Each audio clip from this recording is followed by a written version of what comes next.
Kevin Chaos.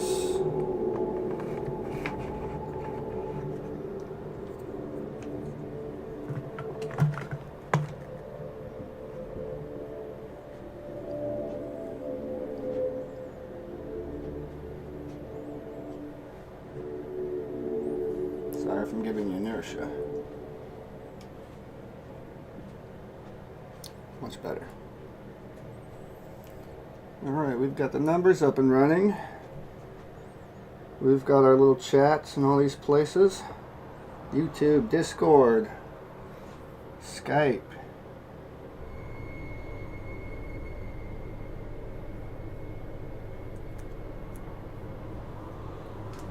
Going to have fun here tonight.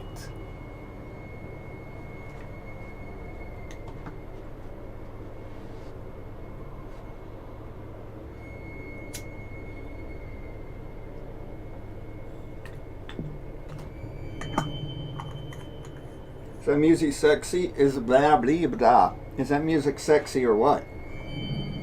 Free public domain horror music. Everybody named Kevin is awesome, you should know. Already off to a good start for Narcissist TV, huh?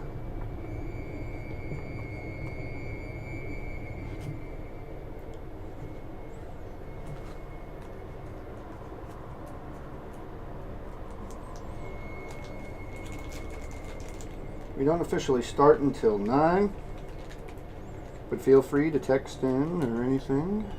Any ideas or topics you'd like to see discussed here tonight or in the future? Just to give you a little idea, is anyone out there listening, of what it is that we're going to do here is basically crack the code of humanity. Lose words like good or evil. Instead, it's just power. It's what works, it's what doesn't work. What words really have effect? What dress codes? You know, how do you master the mind of someone else? Because sometimes, what? You guys aren't in control. And they master your mind instead. And that sucks, dude. In the words of Satan, I will balance the tides and arm the men. Of course, that's mankind. That all hold equal power. Then they can settle their differences in the only way that they have come to understand.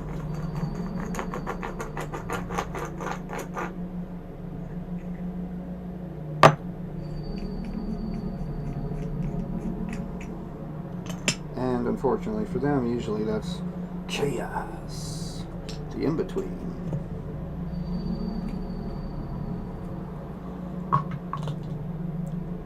But hopefully by the end of some of these programs, what I teach you is enough about self-empowerment, enough about how the game works, some of the common tactics, getting more advanced as we go along.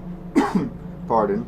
I'm also going to be making several books. The first is literally going to be called Introductory Intelligence. Introductory, rather, or an introduction to intelligence. Something along those lines. And it'll be a sort of New Age Bible. That ought to be fun, yeah?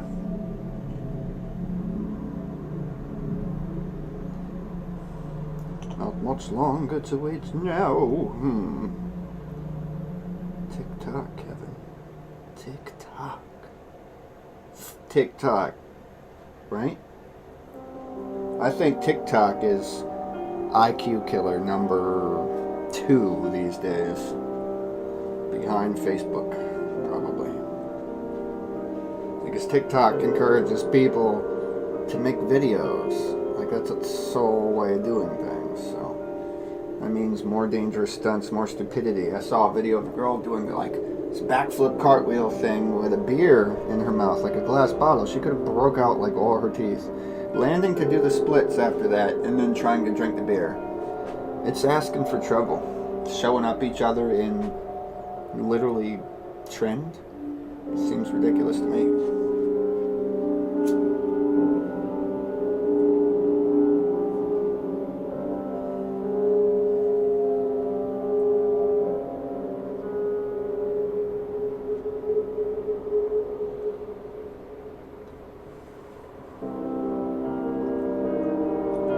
Time draws ever near.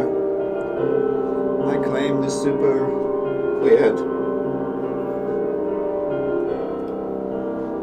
Yeah, seems like a good song for a spell, though. This guy makes a lot of good stuff. I think his last name is McLeod or something. I can't remember.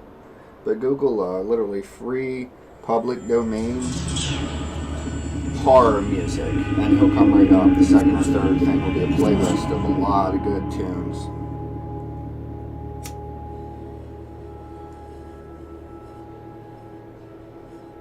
We're going to touch on another guy later, also named Kevin, another genius. One of us, who is the author of many brilliant books on conversational hypnosis, hypnotic stories, and such.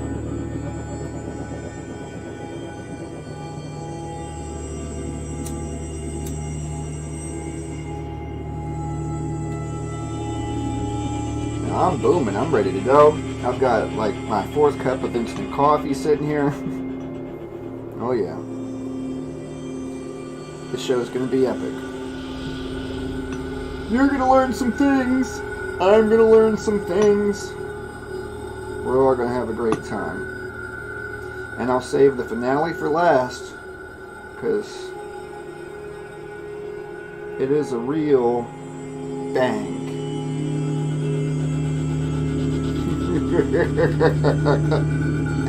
You're gonna see how I argue tonight, folks. You're gonna see the good guy, but also the bad guy. Because what are we if not truth? Who are you? So you're going to see a little bit of both. You're going to see my patience and understanding that led me to all of these discoveries. How power works, how words work, how the brain works. But you're going to see how to dominate it and destroy it as well. Because the world seeks to do it to you. You can't opt out of playing the game. So unfortunately, you're going to have to learn the rules. And if you learn the rules, you can be a master. Why be weak? Why submit? Because it's the good thing to do. We're going to learn stuff like for a time. And when to apply these skills. When to hold your breath and when to bark back. Because sometimes it's important to bark back. Stay tuned. Kevin's School for Evil.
Test.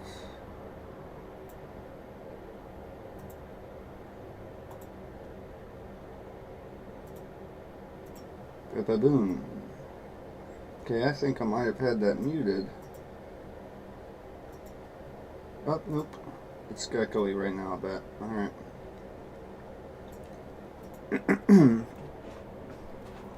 Blang. Doritos.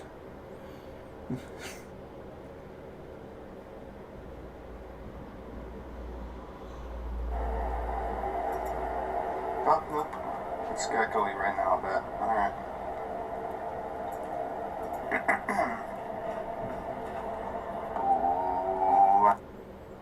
Alright, so at least the audio is coming through. We know that for sure. Sorry if that ends up weird. Interesting how far behind that is to make this possible, huh? Quite a couple seconds. Uh-oh, 1 minute. 1 minute, oh. And I get to read you the big disclaimer.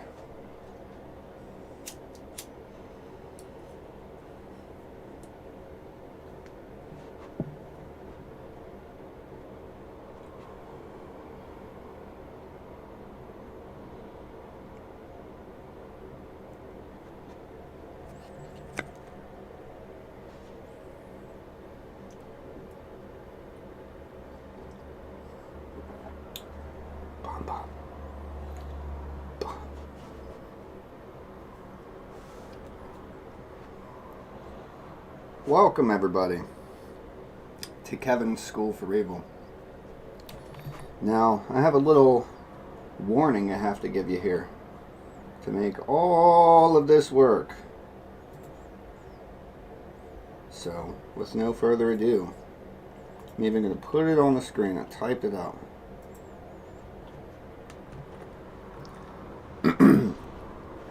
I used to be insecure, just like all of you. Then I found Satan. I used to have bad self-talk, self-doubt, depression, anxiety, post-traumatic stress disorder, just crippling ailments and disorders. Then I found my strength, and that's what I offer you. A lifetime of self-empowerment, understanding through tackling challenges head-on. The importance of retroductive reasoning, and forward thinking as well. The power to say no, the ability to defeat any narcissist and even come out on top of it all. I teach power. There are no sides to a circle, so get rid of ideas like good and evil. They'll only hold you back. And think instead, successful or unsuccessful. Worked or didn't work. What I teach is survival. You can use these tools to empower yourself and survive other game players. Or, should you choose to have power over those who would have power over you, to have power over the powerful, you could gain back. Welcome to the School for Evil. It is Sunday, July 3rd, 2022, and I'm your host of this freak show, the one and only Kevin Chaos. No false advertisement there. And today we'll be discussing the power of speech, some magic words you can use for success, how to win. In a world full of terrorists and egos, defense against the dark arts is very important. We can all learn from hell, and I think we can have a hell of a time doing it if we had the right perspective. Now, before we begin, yes, there's more. This video is for educational and entertainment purposes. This video is not slander. This video is not defamation. This is a video diary. Kevin Chaos, the autistic wizard, is chronicling the exchanges of day-to-day power and the tools that employ our success or our own detriment. This video is not hate speech, though hurt. Well, I think I typed that out wrong. Though hurt people technically are... Oh, I did that right. This video is not hate speech, though hurt people technically are outraged. It was supposed to be a pun. So I screwed up the joke. But we press on. Now we no longer need this manifesto. Alright. So I have quite the chart here that we can go over. Oops, that's the wrong folder. Okay. School for Evil. Remember, at any time, you can text or call or message in, and we'll add into the show. If you've got comments, if you disagree with something, if you want to tell us what you think on how you've survived rough patches with other powerful people with games, it doesn't matter if they're right or wrong. It's about what works or doesn't work. We've all been hurt. People have lied, turned people against you, all that sort of thing. Word of mouth is very powerful. That's going to come up at some point. What I'm doing here is I'm giving you a way to defeat those bad guys. Even if you are going to feel like a bad guy doing some of it. You're going to learn how to survive. I had to. And it took a long time in life. But fortunately, I'm even going to recommend a couple books that can kind of concisely put it together very easily for you all to have a battle plan, as well as the one that I'm to write. Without further ado, School for Evil. So, first we'll discuss the art of dress, because I believe that's one of the smaller branches here. This is a PDF. I can link anybody to it if they'd like a copy of it, and it's just ultimately to keep the show in a straightforward, flowing fashion and allow people who are visual learners instead of audio learners to be able to assess the information much easier. So the art of dress. We'll start with the story of the $10 suit. This is a true story. It might have been $12. I think each piece, the pants and the blazer, was $6 a piece. But $10 suit sounds better than the $12 suit for a title. So this is a story about being with my grandma. And I was going through a thrift store with her. She just loves shopping in general. Going places, looking at things, touching fabrics and stuff. She's a really awesome lady. And she saw these very cheap, suit area. And she's trying to, and I'm never the one to dress up. I don't give a fuck about my image, excuse my language. People like me no matter what I've ever looked like. Long hair, short hair, beard, no beard. And I personally never really cared to imagine the way that I should look. That having said, I'm not a flair kind of guy. I am more now, but you'll discover this in a second. So, she's kind of nudging me to do it, and I love my Nana, and she flatters me. Flattery will get you everywhere. It's going to be on one of these branches. And so she basically she convinces me to let her buy it for me because I didn't want to get it, basically. So she's going to give it to me as a gift because I look so handsome and all of these other compliments. So I allowed it to happen. But what I learned from it is that for $12 for a fucking blazer jacket in good condition, you know what I mean? Nobody knows that you got this from a thrift store. And some regular slacks of a matching color, I can turn heads even more than ever before. I was always handsome and got people to look at me or pay more attention to me or interacted with people well. I'm not a hard person to like. I'm excitable. Those types, right? So, anyway, but after wearing this suit and walking around, now first she complimented me, the grandma, right? But in going places with it, the amount of extra was more than ever before. Much more. for just $12. I had more respect, more admiration. I mean, people look at you different. They assume, first off, that you're making a lot of money. They assume that you're successful. And therefore, they automatically kind of surrender a little bit of their trust without ever knowing you. Because they think you've made it somewhere that they haven't. You're walking around right now in a suit. And that's without a tie. So just imagine if that can already cloak, we'll call it a 35% of the audience, as I'm walking in this suit, if it can already increase your odds by that much of a factor, and that's no extra tie, I'm not carrying a briefcase, there's nothing extra to pull off this illusion, I'm not even wearing dress shoes. Wow, right? So, remember the power of the $10 suit. Let's see what I actually wrote here. Increases attractiveness to most. Builds trust. Gives the illusion of success. Excellent. Turns about as many heads. Undeserved praise, compliments, and favor. Maybe that's bigger. I don't know how big your screens are out there. Alright. The art of dress. Civilian disguises, blending in. Remember, this isn't about being evil or going to hurt someone. I'm not telling you to go spy on people. I'm not telling you how to get away with murder. I mean, kind of. Depending on how you use the information. But I'm telling you what works and doesn't work. How to blend in. How to get what you want. Or how to stop what you don't want. Remember that throughout this broadcast. I am empowering you. And later on, we'll get to a personal story jackpot that we can kind of pull apart a little bit. Remember again, folks, you can text in 5050 104 757 area code. So civilian disguises. You know, I have autism. Asperger's specifically. Asperger syndrome. So I'm high functioning. But I kind of look at the world pretty abstract. Like I'm not a part of it a lot. And really looking at and analyzing patterns. I'm really good at analyzing patterns. But it's interesting that it can be as simple as changing an outfit, changing a color, to change someone else's perspective. Like their whole world will change. Oh, you just look so much healthier today because you decided to wear yellow or something. Oh, I'll never see you in green. And automatically engaging unnecessary dialogue. You can use everything in the world to your advantage.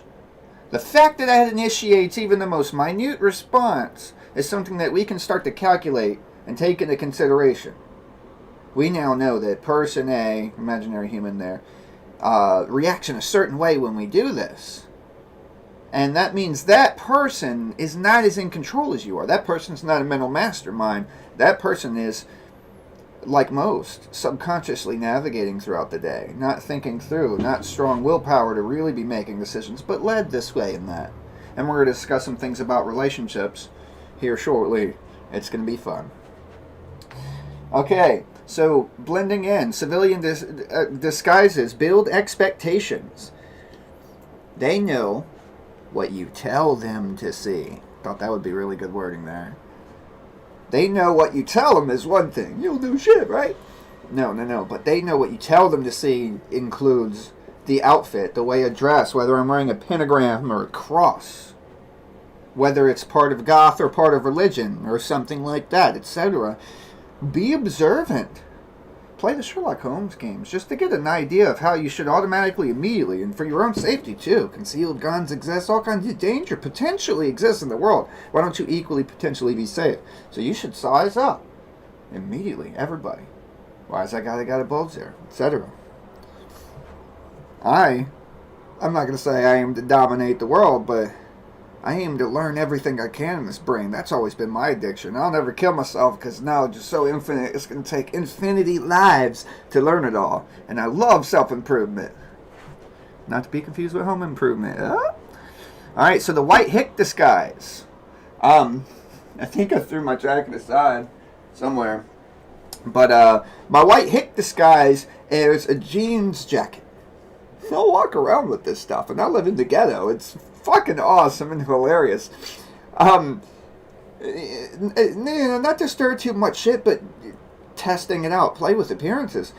It's better if you have a white t-shirt. You know, I'm seemingly a white male. I'm actually French. But for any haters and racists out there in the world that already want to jump, I mean, whatever games you want to play. I love games. White t-shirt, long-sleeved jeans jacket. Now, sometimes I'll show like little magical charms or not. Depends how I wish for people to perceive me. You know, for example, like some people might perceive me as weakness for having any kind of these things or any kind of religious charm, etc., which will give you an advantage. Being a skinny white guy, already an advantage. You know, people are going to underestimate whether you can or can't fight, whether you can or can't defend yourself, etc., and so on. It's not about the fight, it's about the wisdom, man. So my white hick outfit just makes me look like a white guy. I get a billed hat, preferably wear my one that's made out of jeans to match the jacket, or wear another straight bill that says something stupid like "Do Not Disturb" on a sign, which I still kind of like because I'm a loner by choice. So it allows me to be perceived in a certain way. Play with the art of dress. Love your little disguises, because you're not lying. Is it a contradiction of who I am? No, it just allows you to lie to yourself. My arm's hidden in a long sleeve, for example. You can automatically assume, because I don't have a big gut and I don't eat a lot of fucking junk, you can kind of look at me as skinny. The jacket, if slimming, makes me look tiny and weak. Other things people notice, like if you look at the ground, that's a sign of weakness. I look at the ground more. You know, knowing that you're going to think that. You know, I think a professional spy would, like, their whole outfit down to their shoes and watch would be just so that you can think so. The jock, or the frat guy. Everybody loves that guy. He's also the beach guy, you know. Yeah, everything's great. One of those dudes. He might have done acid or something back in the day, or still does, and or shrooms, no judgment. You know, everybody loves that guy. It's impossible to have a problem with that guy because that guy can't argue with you. That guy's just be like, well, okay, man, all right, catch you later if some shit starts shaking down. It's a great character to play with. No text coming in yet. Oh. So the unreliable stoner, that's another great one. Because of the popularity, and it's unfortunate, it really is, of marijuana, and I'm not against marijuana use, but there's a time and a place. It's going to be popularized in the workplace, construction workers dying in accidents, etc., and so on, from slowing down their perceptions a little bit too much while doing high intense focus demanding jobs. So there's reasons for and to be against this kind of thing, but if you're the stoner unreliable character, it seems you can be a scapegoat. Everybody really believes in all of this stuff. You're just a genuine good guy. Oh, I've been there around that guy a million times. He's a right laugh. You know, he's a chuckler. He is. He's just a goofy guy. It lowers down that bar of ever seeming like a threat. How could it be a threat? He's a fucking pothead, right? Okay. Goofy, non-threatening, easy to trust. I'm like spontaneously doing it and then giving like these whatever branches are on here. I'm trying not to actually even look at them till after. Useful to smokers and partiers. Oh, that's one I didn't tap. Useful to smokers and partiers. Connections. This is the guy, a friend of mine, one of the ways he makes friends or whatever, or like breaking the ice to have conversations with random strangers, blah. He's a cigarette smoker. This is where I picked this up, just from observing this. He smokes cigarettes. He always has a pack of cigarettes. Every time we hang out, he has to smoke when he first arrives one, and smoke one when he leaves. There's a whole ritual to this stuff. Smokers have rituals. Okay, it's like clockwork. And if they see another smoker, that's another thing you can do. Like if you wanted to poison someone, not that I recommend doing that, if you'd poison their cigarettes and you light up a cigarette, they're going to light their cigarettes up and smoke the poisoned cigarette. There's a lot of wiggle room there. But anyway, what I first learned was that you could offer a stranger a cigarette while you're smoking it. If they're walking by and you're lighting up one, you could go, "Want one?"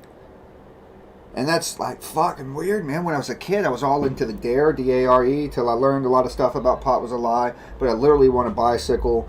I won a gift certificate and all kinds of stuff for a poster contest for anti-smoking. But I don't want to go too sideways here.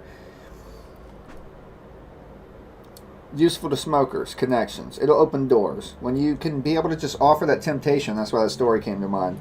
Like, hey kid, do you want a menthol? What's a menthol? Oh man, it's like candy for your lungs. Not that anybody ever said it quite like that.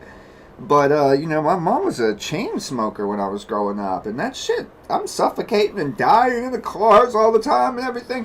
Every time I made her a card, I would secretly try to kind of save her life, Remind her that you're killing yourself, you're fucking your body up. And she wants to do it. When I'm done with you kids, I'll stop. Guess what? She's done with her kids. She ain't stopped. Addiction is addiction. Rituals are rituals. Humans like their patterns. We can observe. We can learn from them. And we can learn how to utilize them and how they operate to our advantage. Whatever you identify as, I'm Borg, man. I'm machine. I'm ADHD. I'm this Speedy Gonzalez thing that has to slow down to meet you. And I can, if I choose to. But, like most of you, I like to do it my way. I remember one doctor wanted to give me pills for my ADHD. Fun stuff. That talked like this. And I remember the feeling of anxiety so much, because this is first going in there for pills and shit or whatever. And what I'd like for you, that guy's the one going to give me my recommendation, give me my fix, my care. I don't want to become that zombie, dude. Art of speech. Alright, so there's several kind of subcategories to art of speech. The art of sales. Okay? Art of sales is like a car dealership guy. Okay? How the heck is he going to convince you to drive away with a vehicle here today when these things are over $1,000 for the cheapest junky thing in the lot? How is he going to convince you to spend that much money today? The average Joe, the average guy. Hey, how you doing there? Hey, sir, come on, would you take a look at this? Oh, real fur, real leather. No, I don't know why I went back in time for it. I guess because it's been done before. There's a way to approach people. And I'm not going to touch on every single way that we can. But I will say a couple tips that I learned from Kevin Hogan. Told you there would be a lot of Kevins. Kevin Hogan, we'll mention again later. I'm going to branch up here to the upper left here. When we get to the book selections. But basically, when you greet somebody, use their name only twice. This is powerful stuff, folks. When you first greet them, hi, my name's Kevin Chaos. Or, if I choose to say my real name, hi, I'm Kevin La Liberty. I'd just like to talk to you for a quick second. Or whatever phrase I think might work better for just a quick quit. But a quick second, why wouldn't someone? Notice I'm already hypnotizing the person. They can offer a quick second. Hey, what's up? Yeah, what's happening? I mean, even the most hardcore gangster doesn't immediately say, fuck you, to, can I talk for you a quick second? Because they don't know why you want to talk to them. You might be wanting to help them. So, you greet them one time in the beginning. You make sure to recall that name. And then at the end, so that they feel important, you say, well, I had a wonderful time talking to you, human name.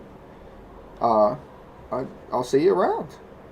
And that's very important, because if you use their name too many times or too little times, then they feel unimportant. If you overuse it, they know you're flattering them. They know you're buttering them up. Kevin, even you don't even like that when your parents do that, Once they get to so many times of button your name in, you're pretty agitated, right? Don't do it. But don't underdo it, too. The right number of times is 2. We owe Kevin Hogan for pointing that out for us. Art of sales. Persuasion. Flattery will get you everywhere. We talked about this a little bit. Inflated egos love themselves, and they love the spotlight. So be sure to remind your would-be victim, or whatever, these people think they're kings and queens. If that's the case, let's catch them off guard. Let them be comfortably superior. They don't have to know how smart you are, successful, how you're already ready if they're really plotting against you. Because, first off, the downfall of every supervillain pretty much ever was telling the hero his shit. Imaginary. And then I'm going to slowly, and they make sure to tell you exactly how it's going to go down, when it's going to go down. I'm going to slowly dip you into this vat of acid. Or pool of sharks or whatever. And it's going to happen at this place and this date and this time. I mean, evil's downfall is letting you know the cards that they hold. So let their ego inflate. They'll get bigger and bigger. They'll reveal themselves more and more while they think you're serving them because you let them be high and mighty. And even though that doesn't feel comfortable, nobody wants to be second in command. People want equals and all of that stuff. They want equality. They want to feel like a person. I understand that. But instead of worrying about that feeling, it's much more successful to understand that most of the other people want to feel superior. So it's far easier to let them have that illusion. You're not going to cure it. You're not going to convince them into a bunch of therapy. You know, whether you mention it or not. They should know they need it, right? Nope, they're sick. It's okay. Alright. Notice less external, focused on self. If they're so focused on the ego, if they're so big and high and mighty, they're not noticing a lot of the other stuff going on, opening up more wiggle room for you to bend their life. More room for manipulation or survival from manipulation. They're not focused internally. They can't. They refuse to see themselves, in a narcissist, for example, as anything less than perfect, pretty much. If they act like they're not perfect, look how quick. 12 minutes afterwards, 1 day afterwards. You know, look how quick they bounce from how perfect they are to just a story, often without emotion. They use the words of emotion, but don't express the gestures or the tears or anything else of emotion. Just the description. How do they keep going from place to place? Inflated egos. A workplace setting. Wow, you're so much better at whatever than I could be. Think about that. This is how to get people to do what you want. Without even asking, you know. Oh, wow, you're so much better at making lasagna than me. Notice that person makes more lasagna. Excuse me. At a workplace, could you fill out this form for me? Your handwriting is just so much better than mine. I don't want to really mess it up. You're putting them in the position of feeling like a king or a queen. They get to feel like they're awesome because they have this particular skill, that you look up to them, and therefore they kind of have a position to fill. They have to prove it or not prove it. They have to either disagree that they're special, that they're really good at whatever it is as a job, right? Or, there you go. Could you fill out this form, sir? Please. Agreeing without agreeing. This is very important in your relationship arguments with your spouse, with your significant other, with your close friends. Things that you want to keep around, because people are imperfect. They're not as educated as you and I talking about this stuff. People don't have to know what you know. Don't go necessarily down a list pointing out all their flaws unless there's a particular reason, and that's a path for triggering them in a certain way deliberately. They don't have to know what you know. They don't have to know what you don't know. Agreeing without agreeing. Wow. Wow, man. I never thought of it that way. That's not even on this branch. Wow, man. I'd feel the same way if I were you. I can understand how you'd feel that way. You don't emphasize the you the way I did, but it bypasses the subconscious mind. I can understand you feeling that way. Man, that fucking sucks. You're on their side, but you're not them. You don't have to conform to a situation. I'd feel the exact same way if I were you. Suffering. Allow them to mistreat you on occasion. Study them. Learn how they play.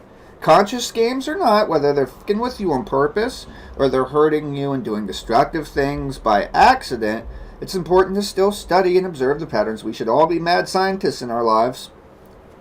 So allow mistreatment from time to time. Notice how they do it, when they do it. Do they do it as a call for attention? Is there a bipolar thing going on? Is it subconscious behavior? Is there a way that you can help this person grow? You know, maybe you've been through something similar. I know I've been through many things, and that's why I feel like I can talk on these subjects here. So learn how they play. Remember the order of things as well. Time and place. And time and place are important also on when you do and do not act. How they play. Eros, Philos, Agape. Some of you occult wizards out there know those terms. The 3 types of love. Okay? Now we're going to very briefly describe them. Eros is selfish love. I love me. How I look at the world is how things relate to me. It's not necessarily bad. I'm not calling anything evil. Remember, get rid of ideas like good and evil. They're going to hold you back. These are concepts. These are perspective. These are parts of reality. And all of them exist. Whence cometh evil. Eros is selfish love. Self. It's self-centered. It's interesting the terms we just use all the time, but very rarely think about the depth of what they hold in their meaning. How the world relates to me, how it relates to my feelings, and if you have any opinion or thought otherwise, really, that's irrelevant. I've met some very policy, self-empowered women, and it's still kind of awesome. You know, even when they assume a little bit wrong from time to time. You know, where you'll say something and they'll take it almost personal, and then just reaffirm that status. You live by your rules. That's pretty cool. That's Eros. Philos, which I think of like philosopher. Philos is more mutual. It's like companionship. I'm doing for you, you're doing for me, everybody wins. I love you, you love me, I care for you, you care for me. It's balanced. Or it tries to be. Agape is the opposite. It is self-sacrificial. It is all-encompassing love. It's how Christ is described. Agape. Hugging the earth, man. Okay? That's the kind of person that would put their needs last. You know, you might even call them passive-aggressive. And they aren't always. Because they might act strongly later on in a sort of decision-oriented kind of way. They might be goal-oriented types. But ultimately, all of their decisions will be made for the consideration and the viewpoint of the outer world instead of the inner, as we mirrored a second ago in what Eros was. How do they play? Do they use overt flattery? Flattery will get you everywhere. Remember we said that. Self-loathing. Is that one of their styles of play? Oh, I hate myself. Oh, I wish I was dead. Oh, I'm going to kill myself. People say that a lot, and they don't do it. Pro tip on real suicidal people. Not that I encourage that, and I meant to have the crisis hotline number up here. But, suicidal people, true suicidal people. Now, you can feel like you want to die. That's not the same thing. I'm talking about people that are willing, that have let go of every other thing to believe in, that are willing to end it and do it in a permanently destructive way, are much more rare. And here's how they handle life before that happens. I love you, Mom. Love you, bro. Etc. I just wanted you to know I cared. Out of nowhere. Okay, that's their goodbye. That's a verbal suicide note. They don't tell you it like this. I'm going to kill myself. I wish I was dead. Those are emotional statements. That's not thought through this. That's not methodically deciding. All of my selves agree. When they do that, it's a cry for help. Not a cry for help like they're a bad person. But they're asking for emotional support. Okay?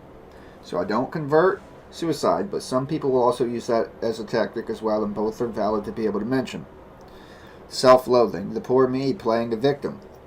People will flip the script relatively quickly. Honesty, less lies to keep track of.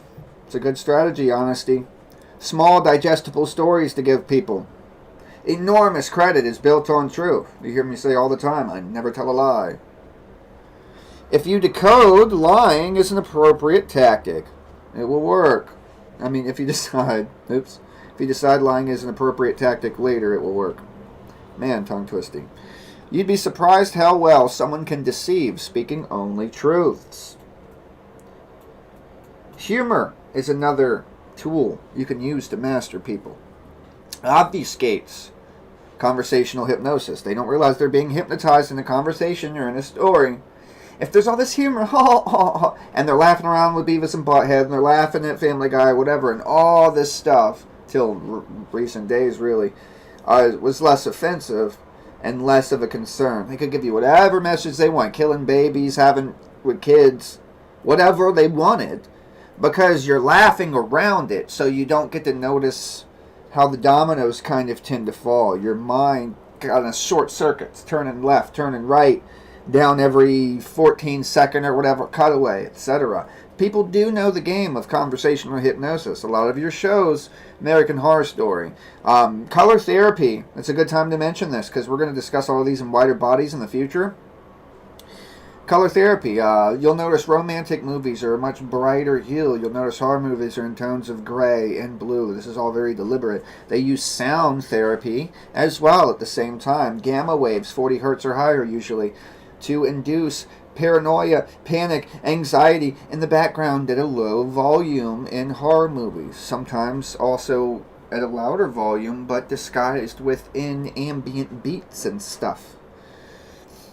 So yeah, bypasses critical thinking, lowers resistance in people. Ha ha ha ha ha.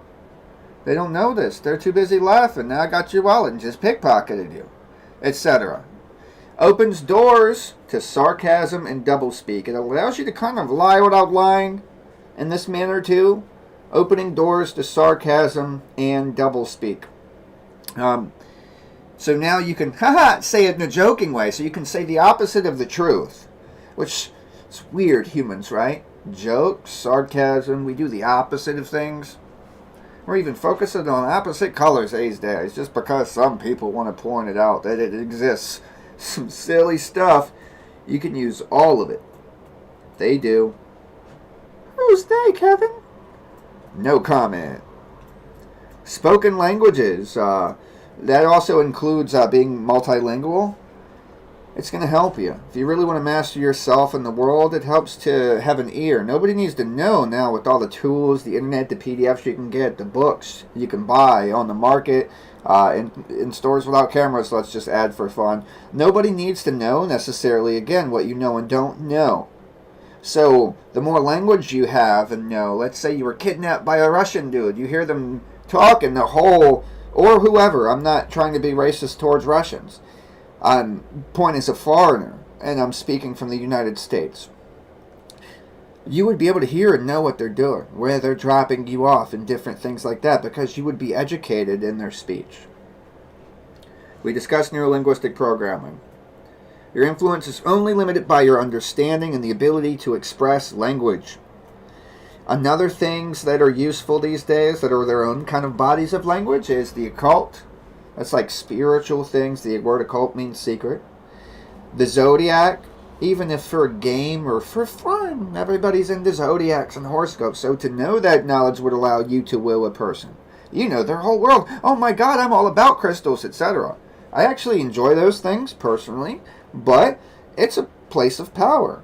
You have knowledge on this world that they kind of feel super special for being into, in all truth. They think they're witches. And everybody kind of, as willpower comes true, by the way. But that's outside the scope of this video.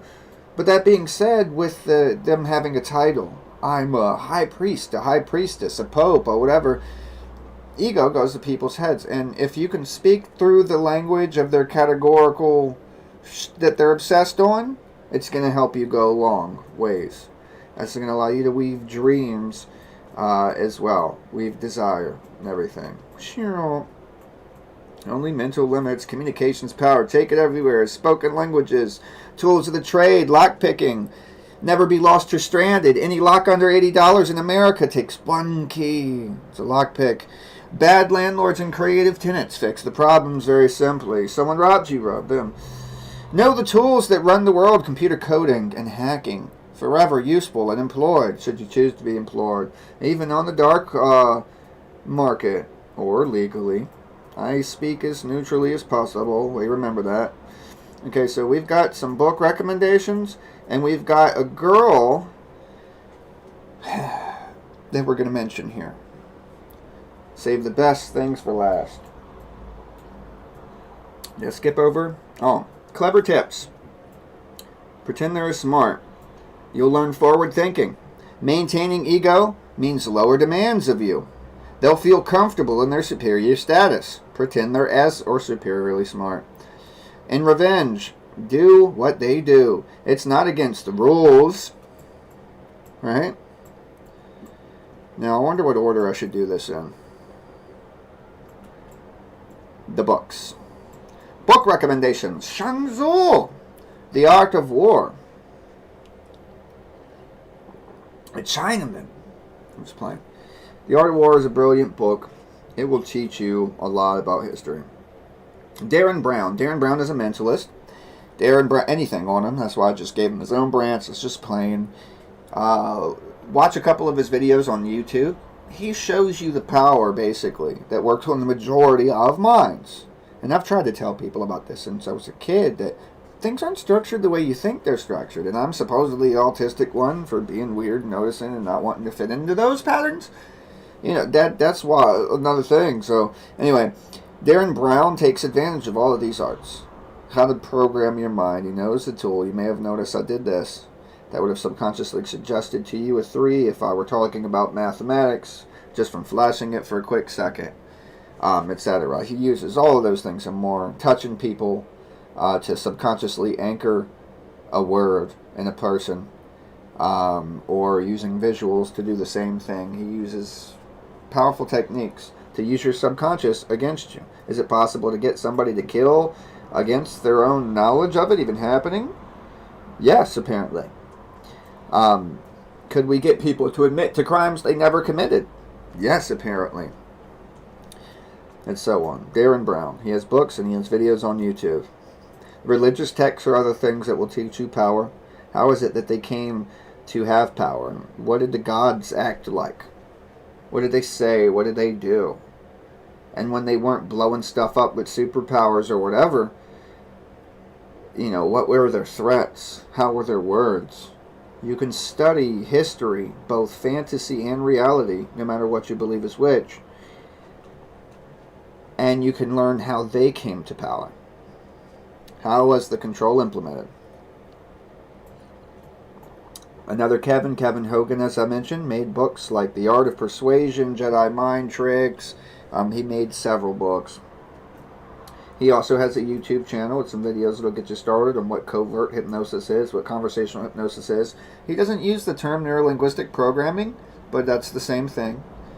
It's knowing how to use people's subconscious. He gave me the term mental Rolodex for the subconscious, and I love that.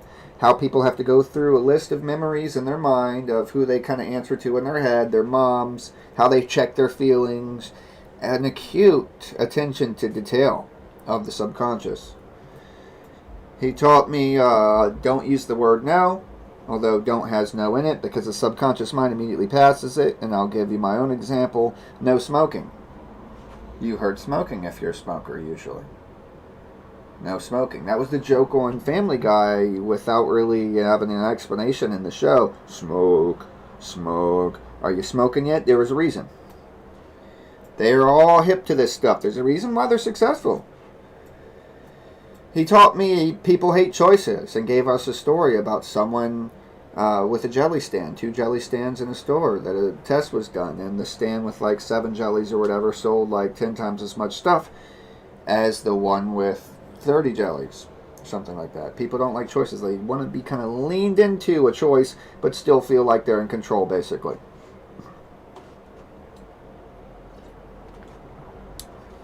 People hate choices. And I'll give you my own example. Vending machine. I hate vending machines. I like the stuff in them, but I could have like 50 cents and 4 choices and not know what to get because I only have 50 cents. Which one do I want?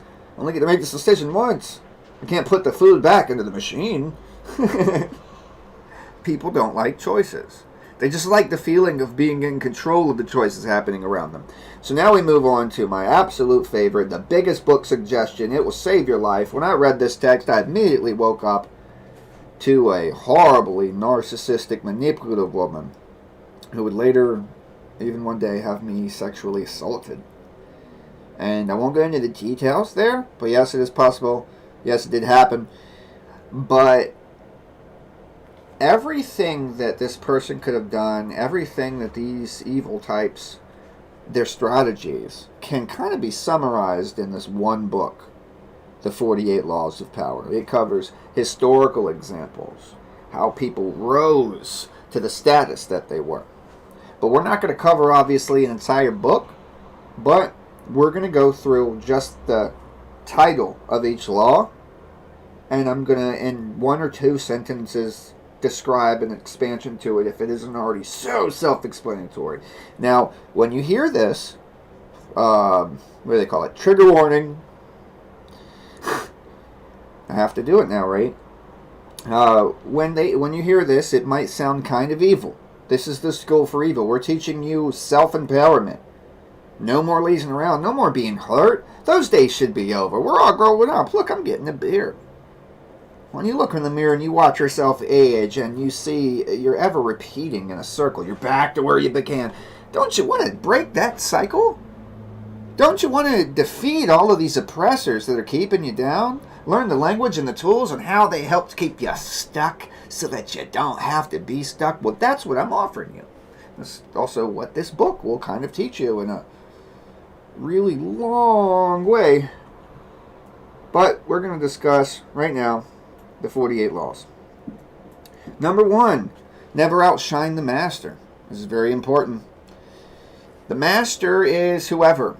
It's not necessarily your actual superior. Okay, that's very important, very important, very important, very important.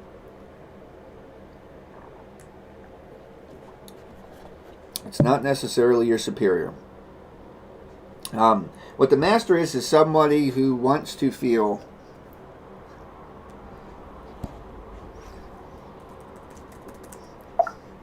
the master is somebody who wants to feel in control. Somebody who wants to, and that's most people, feel empowered, feel like they're the ones always making the decisions of every little nitpicking thing in their life. Not a lot of people, and that's why the disguises we mentioned earlier, the hippie outfit, the stereotypical redneck white guy, drop so many guards, because not many people really act down to earth or careless in that sort of regard. People act careless in an angry regard all the time.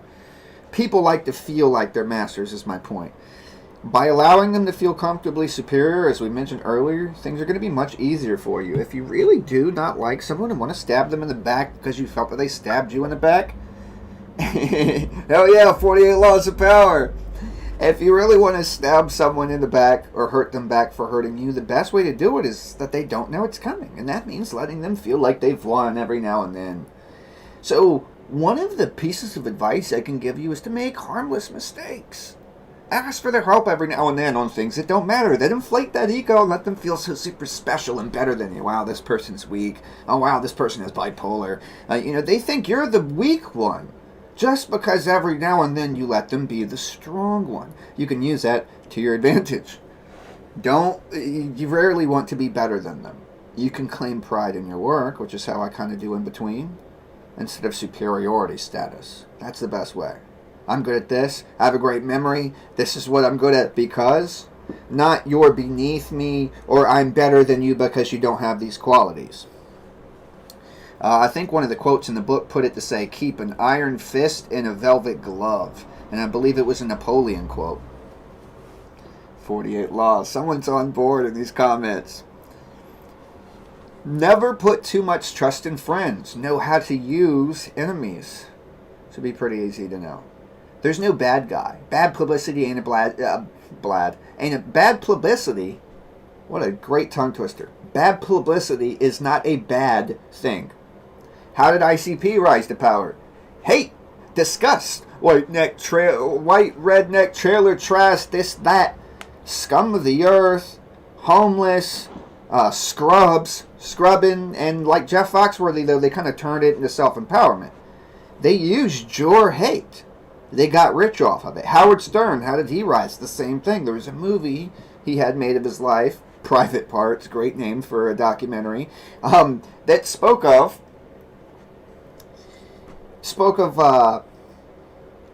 basically how he rise to power. My favorite quote from it was where he's talking, and they're like, well, more people watch your show that don't like you than do. And, obviously you're going to know, well, why is that?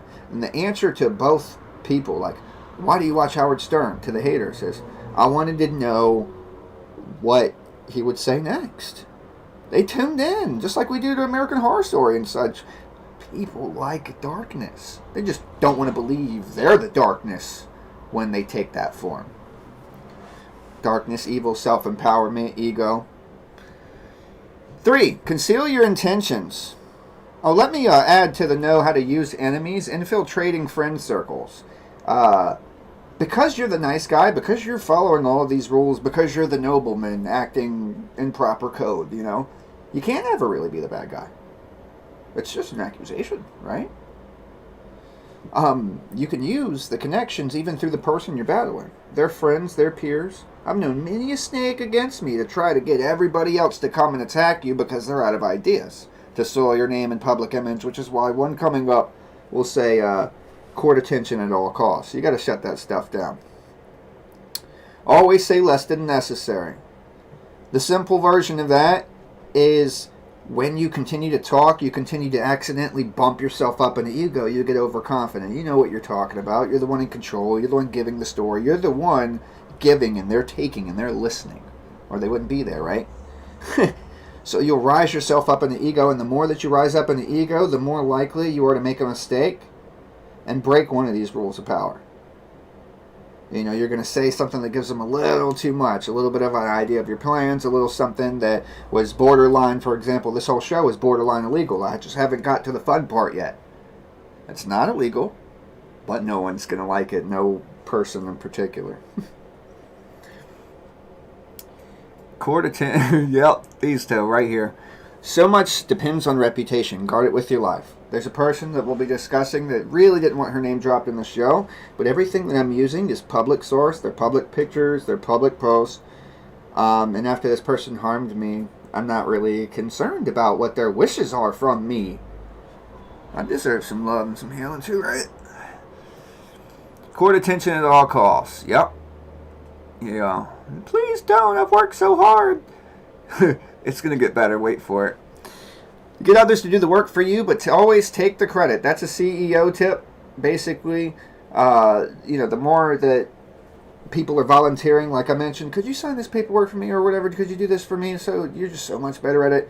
The more you look like a god, because it seems like you're lightning speed getting a lot of things done. So you quickly ascend to the ladder of power.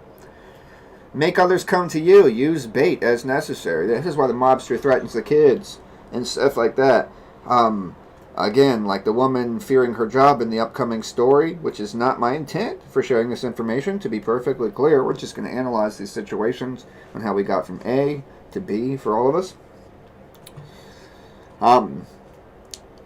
You can use the bait. Win through actions, never through argument. It's pretty self-explanatory. Let them see the results. There was a story in the book about a guy that would just say, "We'll see," to people. And instead of having a big discussion on how you were going to get what you requested, he would just come back with the result. Powerful stuff. It makes you look like a god. Learn to keep people dependent on you. Let them keep coming back for more. My favorite subconscious expression, I say it all the time, is like a moth to a flame when I'm excited on how much attention someone's giving me for no reason. I'm just like a moth to a flame. I'm the flame. I'm the torch. I'm the awesome chap, right? And they're the ones that need my light. They're sucking off my whatever it is that they envy, because that's how humans are. That's why the Christian Bible had that stuff in there. Is they leech off of other people's strength, other people's confidence when they're low on that stuff. And in exchange, they usually dump their purse of depression and anger and crap on you. And you deal with it because you're strong at the time, but eventually they hope you crack in a lot of situations, try to use it to change public favor. Infection. Avoid the unhappy and the unlucky. You see how there's a story to this? Learn to keep people dependent on you. When asking for help, appeal to self-interest, never mercy or gratitude. Oh, I screwed up the list. Anyway, at least it's readable. Never to their mercy or gratitude. This means if there's something in it for them, they're more likely to do it. Not telling them what they did for you before. Oh man, I did so much for you. That might work for a time, but even it's still not a guarantee for one time for it to work. It'll happen much more likely if there's something for them to be gained. Like they know you're getting this money or whatever coming up, or you got a video game they want to borrow. that you never let anybody mess with because you really love your things. I'm just making this up as I go along here, but these are realistic scenarios. When I was a kid, I didn't let anybody fuck with my stuff. You know, but in exchange for something that you really want. Quid pro quo, Mr. Powers. Right. Squid pro row. You know, there's a reason for them to do it now. Instead of them having to... No, it doesn't interest me. You know, what if they're one of the ego types? What if they're the eros types? Now they know there's something to be gained. They have incentivization. Appeal to that. Pose as a friend. Work as a spy. After you become an enemy with someone, which you'll kind of learn in the upcoming story, you can continue to be an alleged friend on the surface. No one knows because you're just still displaying the nice behaviors. No one knows you're just biding your time like a serpent coiled, poised, waiting to strike. You know, waiting for just one more. The guy bullied at school waiting to crack before he grabs the gun from his dad's locker or whatever and goes and solves the problem. We're going to say metaphorically and mentally. We're going to try to keep this video allowed. So... Pose as a friend, work as a spy. I don't want to derail here. Crush your enemy totally. This one I have a child story for. My childhood self. Bad language. Me and my brother. My brother was the physical type, so he tended to bully me. And to survive, I'm the mental type. I tend to mentally bully him. And we would create much of war for one another. Sometimes I might have earned my butt whoopings. Sometimes that ego, testosterone, and that lifestyle might make it a little easier to get angry or to perceive others as weak. That having been said, there were situations of violence at times that I couldn't avoid. He is stronger than you, right? And it's going to hurt. But it's not going to stop my ego from time to time knowing I'm right or running my mouth knowing he's going to do this anyway, right?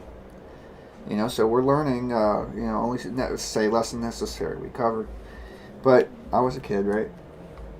Just going to egg him more and more. No, because I'm right. You need to know I'm right. The only way to win, I found, because he's stronger, was if I was lucky enough, that's how I used to word it, to manage my way to get him in a sleep world. I had two tactics. I had the mule kick, knowing he was eventually going to try to get me down on the ground, which means I'm on my back, and I had powerful legs.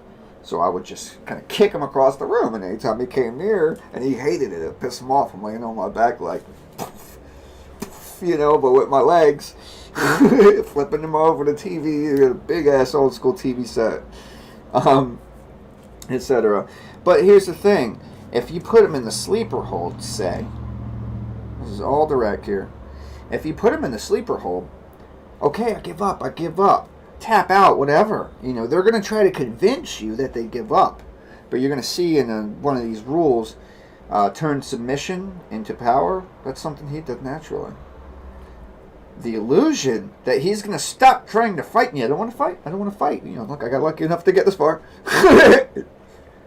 Game over, right? Game over. I can let you up, right? You know, that's how people talk, right? But the next person, when you let go, they're still kind of mad. Now you've put them in a sleeper hold. You know what I mean? So you have to crush your enemy totally.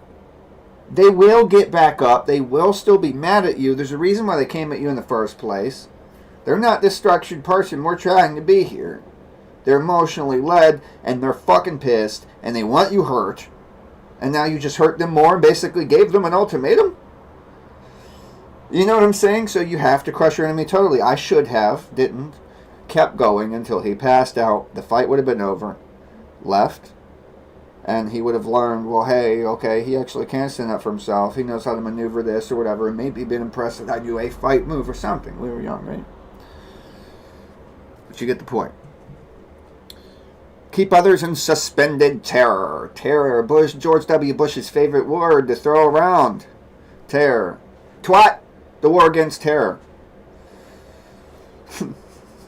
That's a great one. I call myself a terrorist all the time. Jokingly. But, yeah. Being Asperger's, living in the abstract way that I do, you know, just pay attention to patterns. I don't act like everybody else does. And I can offend people pretty fucking easily if I don't choose to mentally think about it. But the suspended terror thing, I really did learn that when people were freaked out, you do kind of have the upper hand. Eminem or any other crazy white boy gets an undeserved kind of respect or fear, which sometimes are the same thing, just because they can't figure it out. You're a mystery, so you kind of got a power they don't know what to do with, you know? They don't know what to do with that. And that gives you an upper hand, provided that you're not breaking some sort of legal law. Use absence to increase respect and honor. Take a break every now and then. If you have fucking cheesecake every day, you may eventually, even though you love it, get bored of cheesecake. If you leave, you're the cheesecake. If you leave someone's life from time to time, make scheduled or unscheduled absences, they'll grow a longing for that thing, even if you were a bad thing, even if you're fighting all the time. There was something that was around all the time that they were kind of getting used to being there. And now all of a sudden that's gone. They're going to go through this withdrawal of kind of missing the patterns and repetition that they're used to. Remember, again, people are pattern-oriented creatures. Wish you'd focus. Camera. Camera. Do not build fortresses to protect yourself. Isolation is dangerous. It's extremely important. You cut off people from the outside world. When you get too big and bad in ego or think you're too prepared, you actually let holes down in your armor because you're too secure. You think everything's good. So for the other person, the OCD person, right? And in relationships, fun fact, you know, the best detectives in the world is a jealous lover. They're going to crack the code. They're going to see that one nick in your armor, that one thing they can get at, the one exit that you didn't cover, the one, you know, you're never as safe as you think you are. The fact is you might deal with 90% of the world being retards. Retard, R-I-T-A-R-D, means to slow down in tempo. I'm allowed to say it. And the other 10%, though, that rare occurrence still can technically happen to you. The news, which might be over-amplified about all the death and disturbances, still might be exaggerated, but some of those things still can occasionally occur. So the more that you isolate yourself off where you think you're the big bag, protected king, queen, whatever, the less that you let yourself have the, even if it's all an illusion, the friends, acquaintances, and people, the connections, the circle, if you will. You're not going to have those resources that you need unless you're already top king rich, and you probably aren't. Because the top king richies of the world make sure not to act like that and give you a certain level of character to observe. Do they not? A certain way that they talk every time. Guaranteed. A certain way that they use hand gestures all the time. Guaranteed. You have an expectation to uphold. Know who you're dealing with. Don't offend the wrong person. You're all about to find out about that one. Do not commit to anyone completely. Never trust anyone entirely, we've said earlier. Play a sucker to catch a sucker. Seem dumber than your mark. Again, we're about to expand into that with a little story here. Seem dumber. I dated someone 3 times over many years. I learned. They did not. I changed. I grew. They did not. I didn't have to tell them I was brilliant and that I was willing to deal with pain for a time. Deal with sacrifice and attention to these kind of things, to your needs for a time. For a time. Told you those words would come. Use surrender to transform weakness into power. Right? Concentrate your forces.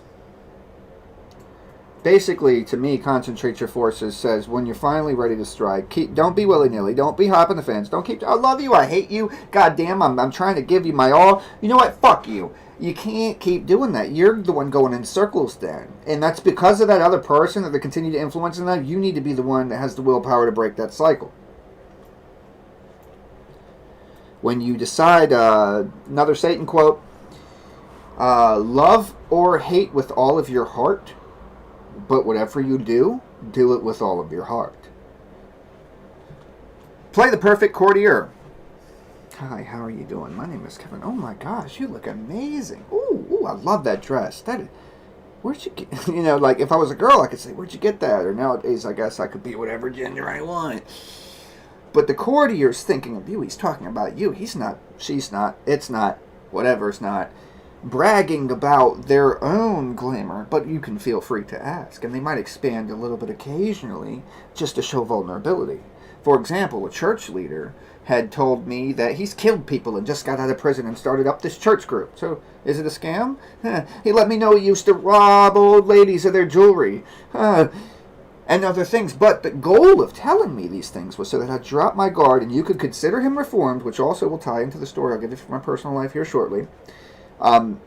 You can consider him reformed because this is who I was, and I'm so a different person, and I'm able to actually come forth as this new, cleansed human being. That's the whole point of the public apology for all the celebrities, by the way, is I'm a different person. Look, no adult should behave this way, Will Smith might say, etc. And he said it a million times, and so has everybody else. It gives you that image. Play the perfect courtier. Recreate yourself. Recreate yourself. Be shapeless to me. Play with appearances. You got to keep being willing, because situations are going to change, and even as educated as you are, which I'm very, and my audience out there most likely is very intelligent to be able to follow half of this stuff, you're going to find, though, the occasional curveball. Oh, they surprised me. Like, for example, people might actually do the right thing after you've learned that they're this solid person. They might actually submit or give up for real at some point. And you'll have to be, instead of, as you had to learn to be, okay, hold on now. Because you don't want to be the one in the wrong, both in the public image, nor just because there's consequences in some scenario. Keep your hands clean. That's the mob boss lesson. Get somebody else to do the dirty work. It's very easy to have minions. It's very easy to have people that believe in you. Witches want to cast spells with other witches. Gang members want to go do stuff with other gang members or for gang members. It's all about family and whatnot. It's not that hard to get someone, as an educated man, to look up to you, for example. I'm not necessarily saying I want to go around, manipulating everybody to doing my bidding, but it would be very easy, depending on how I talk to them, which is somewhat what we're going to learn through all these lessons here in the future. So it'll be even more structured than this. Keeping your hands clean means your army does the work, and they do it. Like, take everybody's opinions on Donald Trump, and whether he did or did not create the cult-like following that's after him. People create an image and worship and obsess on that stuff. You never have to do a thing as long as you set forth an idea. Ideas are dangerous. You can't stop them. There's no way to stop an idea once it's been said. That's the power of the throat. For the throat is the extension of the heart. You've put yourself out into the world, and it doesn't erase. Play on people's need to believe and create a cult-like following. Enter action with boldness. This is a good one because people flock to me a lot for this one. And it's just a natural thing, right? At an early age, people complimented me so often, like whether I'm attractive, other girls and stuff like that. And I was way cuter back then, trust me. I wasn't a scruffy beard or nothing like that. All smooth skin and whatnot, yeah. But I was confident, not because I was just predetermined to be, but because everybody had reminded me throughout my life.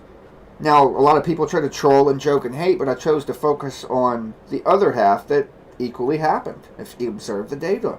People also chose to compliment and love and appreciate all the same qualities sometime, and that's where my autistic brain goes, how does that make sense to them then?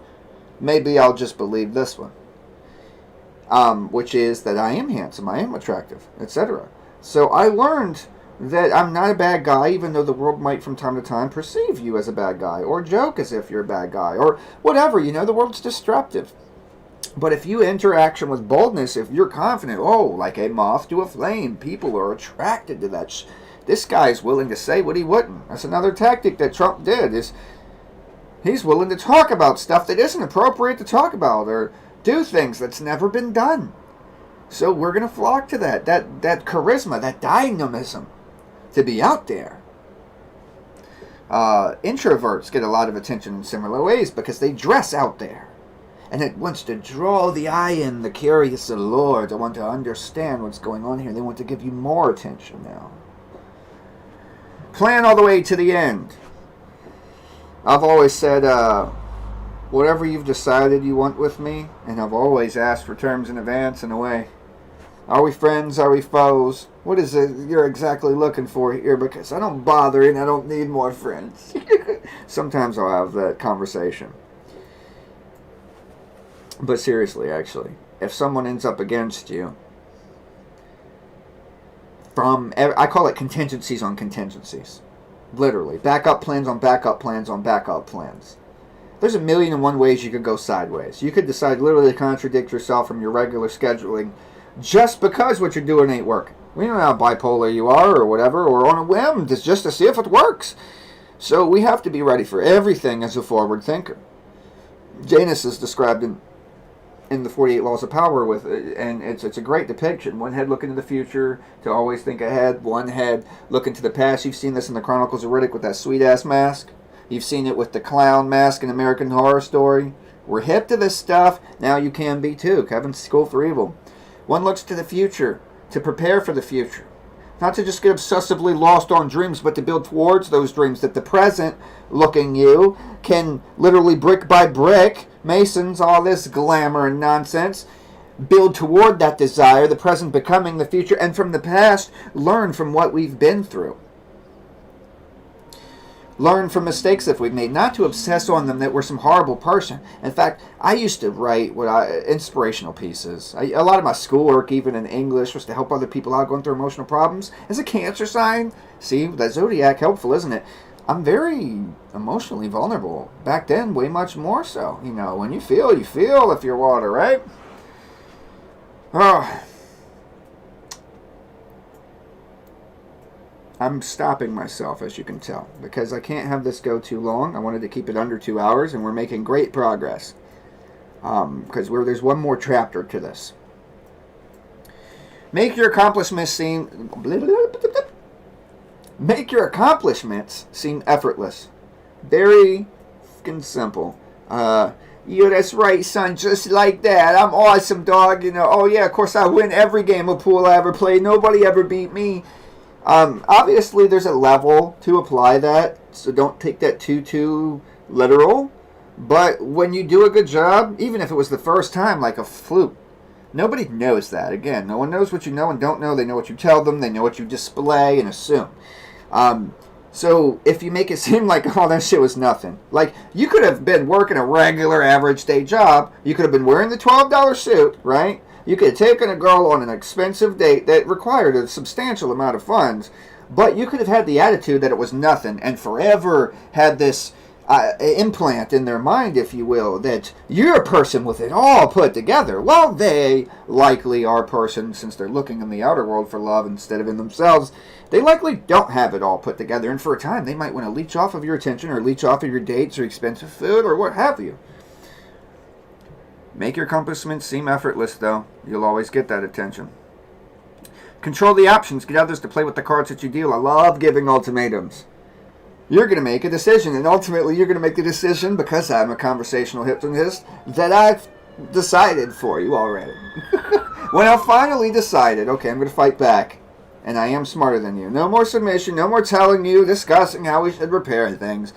I'm going to use everything in my arsenal, and I'm going to make you come into my kingdom. That means if we're fighting, we're doing it on my grounds, my neighborhood, right? Smart thing to do. If it's a word war, I'm going to bring up topics that are personal to you, but ultimately I'm coming out on top in my perspective.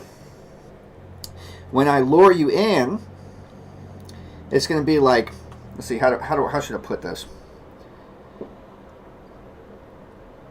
Knowing it'll come up in one of the later rules, knowing someone's thumb screw, knowing their vulnerability. Oh, they've fucked with your vulnerabilities already. You know, they've already hurt you, right? They've already done whatever, otherwise you'd have no reason to retaliate. They really don't have anything profitable, let's be honest. All right? But if we're going to destroy them back or protect ourselves from them, perspective, right?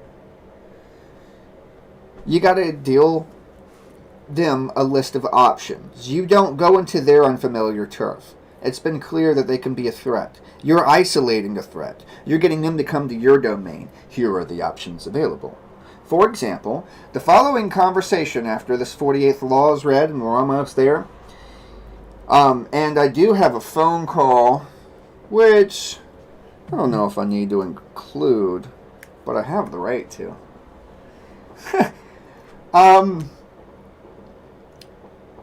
Let's just keep powering through. Getting a little excited here. Be royal in your own fashion. Play on people's fantasies. That's something she did to me. Master the art of timing. Know when to act, when not to. It's okay to be mad, upset. It's okay to want to argue back. You shouldn't reply immediately to every message online, for the record. That's why a lot of you couples fight. We live in a world where technology is immediate, but old school conversation wasn't. You could sit there and think. You could be quiet and stuff, and didn't demand your immediate focus. So make sure you discuss that with your lovers and stuff earlier on. That, look, I'm not really a glue my face to a phone kind of person. I'm a little more organic. Be royal in your own fashion. Seem fancy. Remember the intro part story. Master the art of timing. Ignore what you can't have for the best revenge. Instead of chasing after stuff that you know you can't have, and that includes this following girl that's obsessed on an ex, ignore it. It is literally all you can do. You can't have it. If you already know that outcome, why spend your life and energy? Create compelling spectacles. I also call these grand gestures. And this doesn't even need to be like a real spectacle. It can be, remember the conversation hypnosis. You can just paint all your dreams and realities will come true. It's what let me give this following girl a chance. Basically, we dated before. I dated her 3 times, remember? See, now all I got to do is this for you to remember that part of the story. I dated her 3 times. And every time she asked me out, every time we broke up, she broke up. I've tried to support her. I've tried every avenue except for being mean and direct. So that's what I'm doing now. Because I want to know. But she lured me in with spectacles. She lured me in with promises of change. I might as well just start since this leads right into her story. She lured me in with promises of candy and funny stories. Yes. Yes. Why are you holding hands?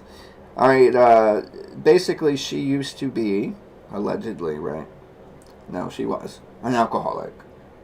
But she tried to date me, and I still love powerful women. I was raised by a narcissist, okay? It's gonna rub off a little bit.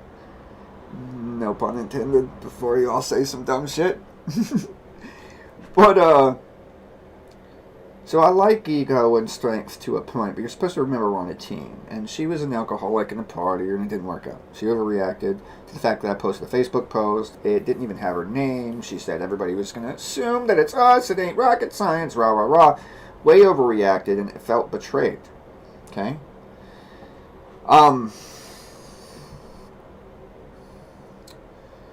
But this time she's different. She went from that, though, dated me a second time, to heroin after that, and ended up homeless in Texas. Then we fast forward again, and recently she's promising me the world. She's no longer a drinker, she's no longer on heroin. But we get to find out as we go along that she's replaced it with sex addiction and with Seroquel addiction, which can cause severe, horrible damage to the brain.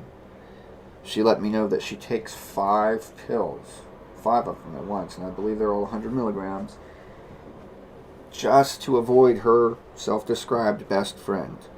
A best friend who gave her a roof over her head. A place to sleep. She had nothing. I'm so glad for this, and it didn't take, but what? Do we understand this is bipolar?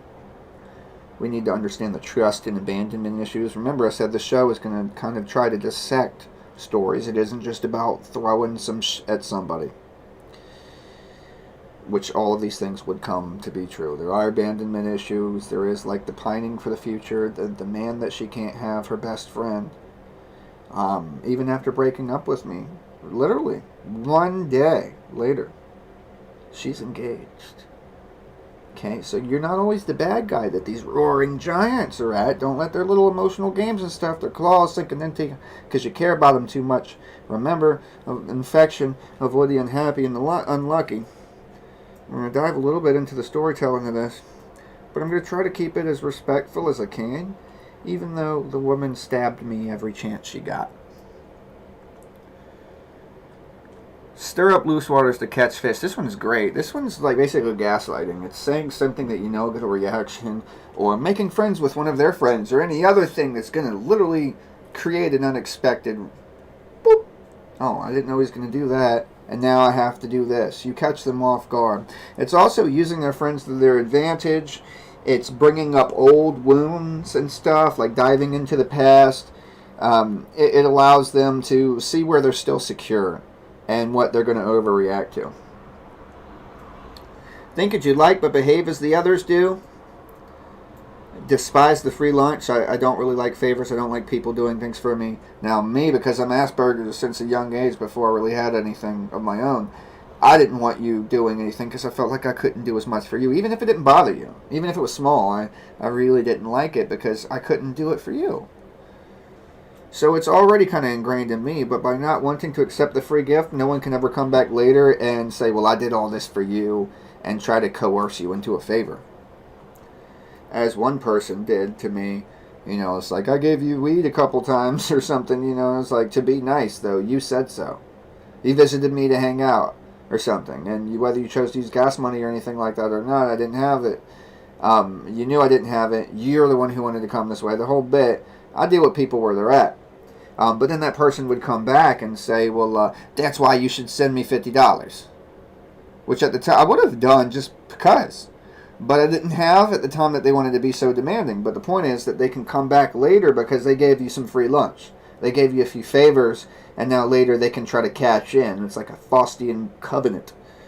The devil makes a deal to collect later. He already has everything he needs. So if it turns out some unexpected circumstance or, he can have some fun, he might collect something later on. But it's going to be later on. The fucking devil. They're the powerful one. Avoid stepping into a great man's shoes. Don't try to take jobs and positions that make you have to mimic your predecessor that was probably superior at it. Strike the shepherd and the sheep will scatter. Go after the queen mega bitch. Or asshole, to use for a guy. If you kill the fucking leader, metaphorically speaking, if you uncover, like I am more or less, these kind of stories to the world, everybody else will see that weakness and their favor, their support, their troops will die down. It's why crazy movements like, well, let's not mention any of them. Let's say crazy mind-expanding movements in the modern time, why they're kind of failing, most of them. Why their troops are dying down. Because the big people have been found to be frauds or do detestable things. Work on the hearts and minds of others. For just 48 cents. For just 48 cents a day, you can help this child eat and have a place to live. Please, open your hearts. Everyone deserves life, love, food, and a safe place to sleep out of the weather. Donate today. See what I'm saying? Y'all have all seen those commercials. And although a valid cause, that's what they're relying on. Emotion, not logics. Even though this says hearts and minds, I wanted to make sure to point that out. The heart, that's how important the heart is. The heart is vulnerable. If you ever watch the TV series Lucifer, Hail Satan, he was like, bullets could bounce off him. The dude could pick up heavy masses of stuff, like the powers of a god, immortal, But what made him not immortal? The heart connects so above, so below. Connects us from the outside to the internal world. Was when he fell in love. When he fell in love with this woman, and she was within so much of a proximity of him, and as such affecting his thoughts and emotions, to be vulnerable, aka self-sacrificially love, it literally meant his powers and such would be vulnerable too. Now bullets don't bounce off of him. And although a very vivid and extreme way of telling you that story, that's how important it is to understand how your heart works, how their heart works. For just 48 cents a day. Black Lives Matter. Specific, is it not? And they do. But now it can stir up all those loose fish. All those people ready to jump over a buzzword or a hashtag. Disarm and infuriate through the mirror effect. Done this my whole life. Again, it's actually a trait of Asperger's. It's awesome. I'm learning from you. Since I don't know what's socially acceptable, I tend to kind of learn what we're doing here. And people don't like it when you do the same detestable shit that they do. And it will really slow them down. They really will. They can't handle themselves. That's why they're doing it to you. They're giving you the sorrow they don't want, the anger they don't want, whatever. You can smack them with all of it. Just collect it through time. Not joking. Preach the need for change, but don't reform too much at once. That's more for the really extreme manipulators. You know, that way you can make improvements over time, like a cheater say. You know, oh, I'm sorry, baby, it'll never happen again. But they actually got the second chance. That already lets them know how fucking powerful they are to do that shit, which is crazy. But now they know, well, I'm doing better at this. Or the first time might have been because I'm an alcoholic. But then before the second time, they haven't gone to rehab. But they went to a therapist, etc. You know, you can make, I couldn't think of a quicker example to save on time, but incremental progress. They see the changes. That's the important part. I see you trying. Preach the need for change. Don't go past the goal you set, know when to stop in victory. That's very important. Similarly, in ego or revenge, the first law of my book. You ready for this? Drum roll, please. Be sure that your vengeance is proportional to the offense. That will always keep your ego in the right amount. Okay? Assume formlessness. Okay, now, this is the last part of the show. We're doing great on time. This should fit in perfectly. Alright. Okay, we'll start with the girl. Okay, her name is Kendra. Yes, I did decide to use the name. Why should it matter? All her name and public things are... Let's see here. Man, this is going to be crazy. Hope you're ready, guys. So here's the story of my most recent relationship attempt with that 3-time try. Okay.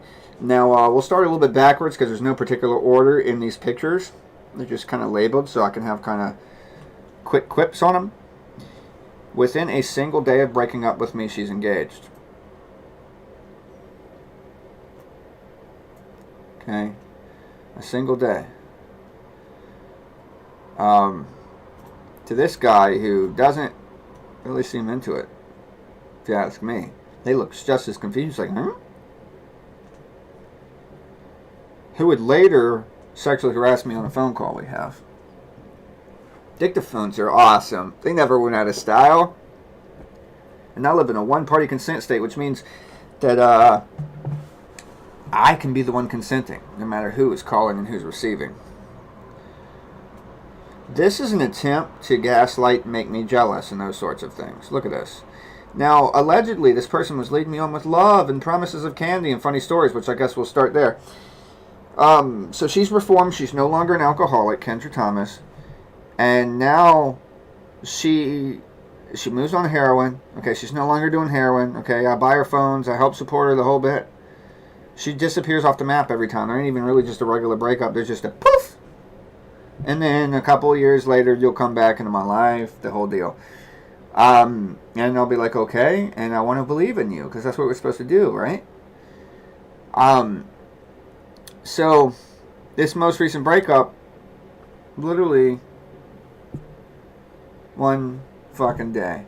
I tried to support to the best of my ability, but you're going to notice a couple of changes and you'll see the patterns very easily without even the need for a large story. You're going to see codependency, contradiction in character, literally the shifting in blame and focus. And I tried to make it not too personal. I made sure to only use public posts. I made sure not to use our private messages, even though I think that I can. Theoretically, private messages belong to me 50%. You know, like, you sent them. And even though she tried to send one again just before the show, and then unsent it. Now, remember, if there's a video I uploaded just before this, that describes what harassment is and isn't, what trespassing is and isn't, which I may break down in another video, be more direct, just so it's kind of cut out. But trespassing, you have to be told by the owner, which I didn't trespass for the record. But it kind of works like harassment. If you're going to claim that something is bad, I need to know what that is. So now, automatically just deciding because you're in an anger frenzy that you're going to press charges on me, theoretically, I'm pressing digital harassment charges on you. Okay. Be sure to mention that you stirred me up. Be sure to include the entire record, because I most certainly will keep records, OCD, autism, etc. Right? The whole bit. It's just problematic, folks, and I want to break down a little bit of these things. So she threatened me, and I had to make a video before this video just in case something ended up happening, because people get creative. I've been falsely accused of rape by psycho people before, and I gotta say, I'm a scientist of sorts, a mental one, yeah, with my own mental needs too. But it's fascinating. You're gonna have way more of a good adventure. And even if I fall or fail or get hurt, I'm the kind of guy, sue me again, I ain't dead yet. Yeah, I'm the kind of guy that wants to learn from it, wants to face it anyway. Albert Einstein once famously said that it's not that I'm so smart, I just stayed with my problems longer. And that's how I've always thought. I was greatly influenced by ancient Greece growing up. I was greatly influenced by Albert Einstein, because, you know, that's the Jew hero or whatever. No offense meant by that. You know, it just seems symbolic and connected there. Let's see here. All right, we're not going to go through all of this, but we can see this guy's utter confusion. This guy would later sexually harass me and tell me not to kill myself, which is kind of telling you to kill yourself. Let's just look at this, because she tried to allegedly block me, unblock me, blocked and unblocked me a second time, which I can tell. All I got to do is open up the message thing. You know, it kept doing that to try to be strategic about it, edited and deleted certain comments, the whole bit. And I am a forward thinker. I try to get what I can. But here's one of them after this even. So, okay, you're breaking up and doing this. And we're going to kind of go backwards and in a little messed up order, but you're going to follow a pattern here, and I'm going to break down the psychological components of this, which is why I kind of got hip, and why this is the least painful breakup ever, why I was ready to defend myself, what tactics worked against me, what worked on me, you know what I'm saying? Like, why was I so charmed? So, she promises reform, right? And so much she believes in us that she wants to move in with me. I'm a Cancer. I can dig all that woo shit. But I'm in control of my environment, even though I wouldn't really ever put her in a situation where, like, I'd kick her out. Like, I'd still take care of her even if it was hell, until she had what she needed. Truth. So, but that was the cool part. You're so much better. You're so much healed. You actually love other people, and you're opening your mind to others, and you recognize what you've had. Not that I ain't really heard it before, but that's such a profound gesture. I'm coming to you. I have to show you this time. A little over a week of a relationship long, folks. My love stirred. You know, I wanted to continue to believe. Play on people's need to dream. Play on people's need for fantasy. But it didn't take long to recognize the same old sort of patterns, contradicting herself in speech. You know, okay, never mind, I'm not going to move. But not before even an argument was made. Just self-doubt and stuff. Bipolar kind of setting in. The ups and downs of the extremes to both sides of mania really being for, or the world's against me, or whatever, that dualistic nature, you know, would have her withdraw. And then, okay, maybe I'll come for a visit. And then trying to coerce me to visit her instead, which I was literally willing to throw everything down to do it. Which is so goddamn dumb. But I wanted to believe in the words of Fox Mulder. So that's what she had in her favor, was I'm a reformed person. I don't do drugs, except for pot anymore. It's a total lie. Telling me she took 5 Seroquel to avoid her best friend who's roofing her. She's mad at her best friend and wants to kill herself. Day 1, I saved her life. This is all stuff I'm being told. Again, we're not going to go through personal messages, but we might one day. It really depends how extreme the other end reacts to all this stuff. Let's just keep going. Alright, so I ruined her day. I ruined her day. Check it out. I just want to treat people like shit. Hang up on them when they call me in a great mood. She called me first thing in the morning and wanted to be mad at me. She said, how are you? And I said, fine. I didn't have a whole lot of energy yet. I wasn't manic like I am now yet. I said, I'm fine. You're lying. Wince. Try not to show. Starting to become not fun. No, really, I'm fine. You're a liar. I know you, Kevin. I never tell a lie. There's really no need. I don't need to start now. I'm fine. Until 1 or 2 more times, you know, where it's just like, you know what? And I decided to just hang up. But this was after learning she's part of something called Daddy, Daughter, Little Girl, Bondage, Submission, Domination, and Masochism, etc. and so on. That's her world. And she had been painting me and training me of sorts. to be. Happy July 4th to you too. Oh, have a happy 4th. It's early, buddy. But I will. So anyway, yeah, we'll speed along through this. I told her she takes small things that don't matter. In this post, she tried to say all this stuff that, because that's another thing people will do to gaslight you, is you'll say, now, because I'm OCD and because I'm a stress nut and because I don't delete any of my messages and because I'm attentive to detail, the great memory, etc. and so on, I kind of catch these patterns faster. But I don't say what people think I say the way they think I said it, or at all, half the time. Half the time, one of the reasons people are mad at me is because I can quote back the history of what you're doing wrong, and people feel insecure or angry at that when I'm trying to really help us get through that pattern that we're having there from manifesting again. So yeah, arguing back would have been the worst thing to do in that I'm fine situation. I decided to go. That was a mature ass decision. And in the daddy-daughter whatever world where I'm supposed to be the person inflicting consequences, taking away sex, taking away a toy or a plushie, etc. and so on. All this stuff that she's been teaching me about, the most appropriate thing according to that code to do would have been to walk away, let her pout, allow her to be pouty. She's a self-identified brat. And then come back later and then reward her when she's all sweet again. So she's bragging about this guy. Literally, I said, you left. Okay, what do you want? Me mad at you too? Like, look at her, trying to married at we decided we'll get married at 11:59. All of this extra stuff. Okay, but then she'll go back and forth between whether she can ever have this person and stuff too. So it's all not real. It's all just bipolar. It's just, and it sucks. And I really did, for the record, what this girl and everyone in the world really, to find it, you know, to find happiness, to find self-empowerment, to find that place where they can feel that they can sit comfortable. It's just not going to always, for a time it will, come at my expense. If you're not willing to stand up and really go after what your goals allegedly are, instead of me being the one going after your goals for you. So I replied to her, vindictive, I'm not offended, dude. If you're happy, I'm happy. What don't you get? But I'm over negativity. What negativity, dude? What you put out is what you attract. Good vibes only. That was years ago in my life. That was years ago in my live in the moment kind of way. I love the Scorpio self-empowered. You don't know how much you're giving me what you want by being because technically if she's doing this evil shit now in a different way, she's at least going to temporarily self-empower her after my departure.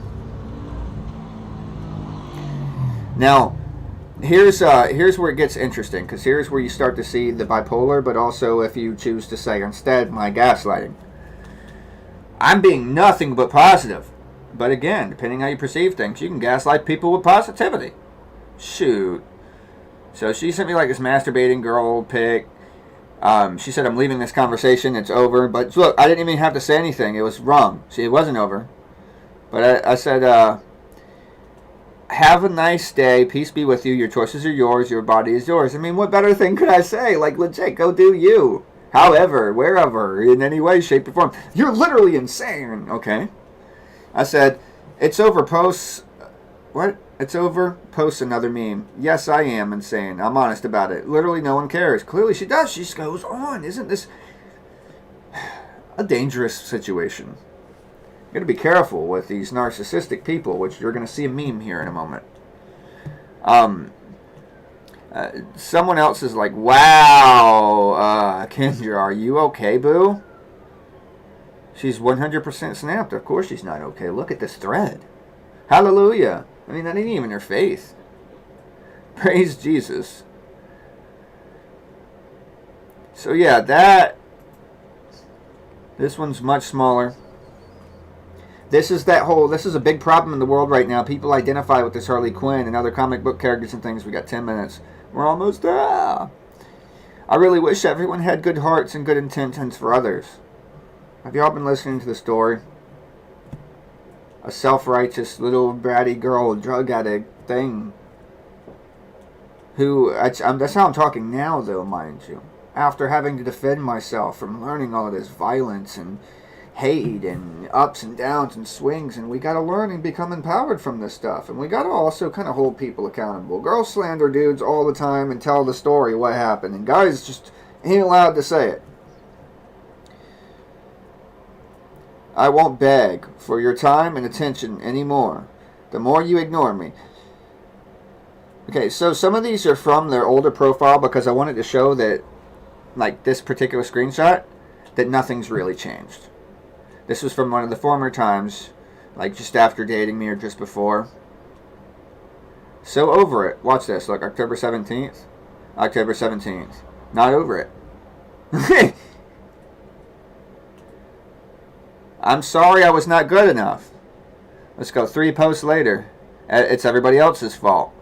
I wish everybody else was the one that had a heart and I'm the innocent one. See, that's narcissism. Narcissism. Codependency. Check this out. This is after the heroin time we dated, where I'm buying her phone service to help her through homelessness while she's going in and out of shelters, hopefully. And her alleged reason for absence is not that she's going to go get high again and lose track of her life and find the next distracting problem, but, you know, that it's homelessness. Now, let's say I believed you, because I did, and didn't overreact. It isn't my life you're destroying. But much after that, I was the one saving her each time, allegedly. You're their twin flame. You're their backbone. You're the reason. When you finally get to see someone who literally means the world to you and you can appreciate how much joy and happiness they bring, not only to your life, but to your soul. And she had this thing she would do where she would try to also address multiple people at the same time so she could keep her like little side intentions and really be talking about like her best friend that she's obsessed with or whatever and make it seem flattery to me, etc. Those kind of things would happen too. You realize that being numb, that's the heroin, not only blocks the bad, but it hinders the good in your life. Baby steps. I'm so grateful I'm alive to experience this moment. And this time around, I would be... Look at this. This is the day before my birthday. What a grateful person. Yeah, right? Dated before. I never knew it was possible to be this in love with somebody. Somehow makes everything worth it. I love him so much. What a joke that turned out to be. Keeps repeating. I identify with Tinkerbell a lot because she needs attention and she dies, and that's pretty much me. So there's this daddy-daughter little... And I'm not trying to be bad about it, but there's a willing helplessness that wants to escape from life's problems and assume the form of a child. After she's done dumping her stress on me, for example, which I willingly did for over a week this time, listening to every person in her life, the caretaker, the person giving her a home, the animals that she's throwing across the fucking room, all of the love and the protection and the blessings that she has. And first it's anger and sorrow, and then to escape that anger and sorrow when she talks to daddy, that was me in this instance. Her design, her world, her words, that stuff, I'm learning. That gives her a place that she can, after detoxing all of this shit, and hopefully not twist it against you. Because she's in overreactive mode, overwhelmed mode, and you're to understand that. To allow her to take the form of a child, to literally avoid talking about or going through or beating any of those problems, and do things like color and crayon books, and childish things. And now, knowing as much as I do about psychology in the right setting, or with the right trust, or with someone to walk you through certain scenarios, that actually could be very therapeutic and helpful. But using it as an escape clause is not. When things get rough, deciding to tell everybody all your hate and your sorrow and make everybody else the problem and then go into protective child mode because you're with the one guy who's not going to judge you isn't in and of itself going to have you beat those challenges. This level of attention is toxic. And this last one. These are files that I will not play of her literally in her sleep. Now, I told her of the trauma that I had someone literally who would screw people on the phone and try to see if I'm noticing. You know, so she, I guess, put that to the test. At first, it was subconscious. She's literally asleep, having sex with herself. She was so clingy and needy and desperate, so it's weird that you can be a mental badass later, right? After the fact. But subconsciously, she would moan and she would have sex with herself in her sleep. She would literally talk on the inhale, talk about possessed or whatever. And I started paying attention because at first it was very traumatic. At first, that first time I experienced it, it just put me back in very horrible memories and places. It was gut-wrenching, heart-wrenching. So I had to listen more. Then, after telling her about the fear, what she would exploit next, she would deliberately want me on the camera, but to place it to where I can't see the camera, or to turn the camera off and turn it into phone calls instead. I recorded those moments too. They became other names instead of mine. I'm not an idiot, despite that I supported her through everything. And it's very unfortunate. And it doesn't feel great, but I have the power and the knowledge necessary to triumph through this. And she wanted to try to make it seem like I wasn't going to tell my story or discuss how people interact. Here's what she did that worked. Here's what she did that didn't. Here's what I did that worked. Here's what I did that didn't. So we can discuss literally how, as individuals, meeting so many types of people, how we can navigate together. How else do we learn about these knowledge? Harassment unsent, 3:22 a.m. She told me she's pressing charges on harassment against me, right? And then messages me stuff and has to try to cover her tracks. But that's the thing. You can't claim that someone else is the unwanted enemy coming into your life, whatever, and then continue to bother them. Even if they could be called a professional gaslighter to trick you into bothering them, if that's the spiel you're aiming for, just because I'm an autistic man with paragraphs for a sentence that likes to really get his word out. But we had a deal. I wouldn't include her in the show if she had one conversation with me where I heard her from beginning to end of everything she had to say one last time, and she would hear me from beginning to end, everything I had to say, one last time. And if she did that, I wouldn't include her name. Now I have. It's Kendra Thomas. And it doesn't matter. All of it's public. Anybody can Google search, dude, and you can't even get access to your old account, which will be forever public. The wrong man will always find reasons to leave. Who gave up? Kendra Thomas. Notice the pattern that people do that. When they project, you got to be very aware. When they accuse you of cheating, for example, they're cheating.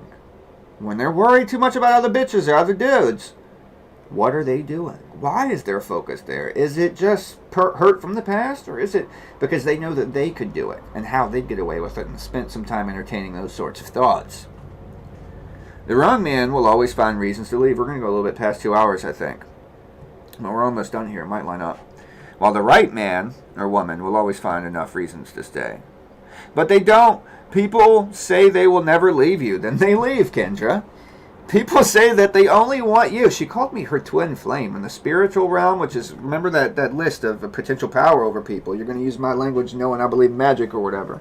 So you're going to use the zodiac and anything that you barely know to try to get just a corkscrew, a wedge, a thumb around somebody. I'll never leave you. I know you're a dreamer. I dated you twice, right? That's what she would say. I only want you, no one else. I'll move to you. I'll prove it to you. I'll show you. People say that you'll always be the one. Then you're not. Moral of the story, fall in love with people for what they do, not what they say. While they are the ones saying a lot and doing not very much. See? I choose you, and I'll choose you over and over without pause, without doubt, in a heartbeat. I'll keep choosing you. Not so much. That's not for you guys. Just letting everybody know, this is showing that she gets locked out of accounts, that she destroys things. These sorts of things happen. This isn't the first time. So I have to protect myself to a point. So some of these things are in there just to show that I'm not overreacting. This is not a slander piece. This is a video diary and a discussion about psychology and how we can encounter, which are the same problems all of us do every day today. So she had to post to the old page because she got banned from her former page.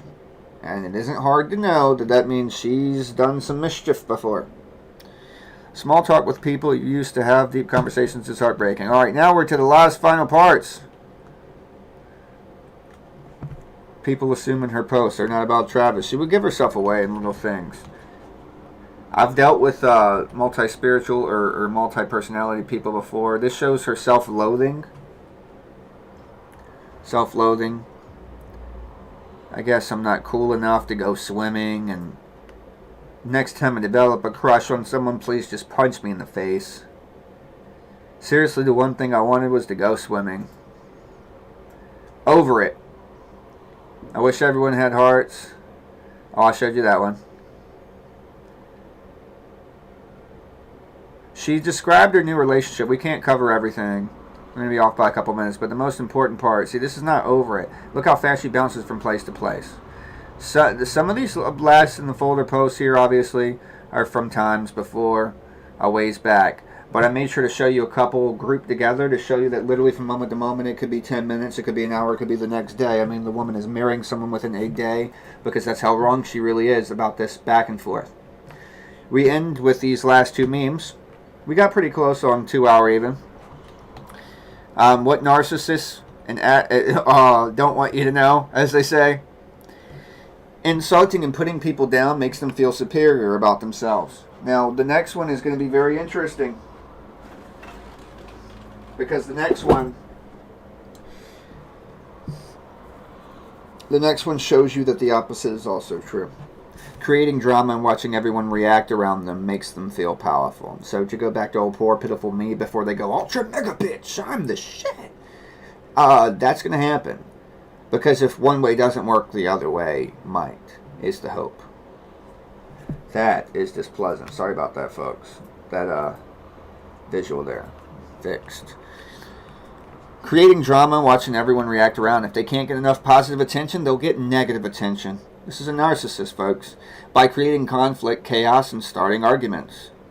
And see, one conversation, that's what I asked. We have a one-time say, and then everything dies forever. That should be pretty simple, pretty easy, which further proves that you're looking for that emotional fix. That's why you have to send unsend messages. You're probing, you're hoping to get a reaction out of me, and it's not the one that you wanted. You want me chasing you and taking care of you after a breakup and all this stuff.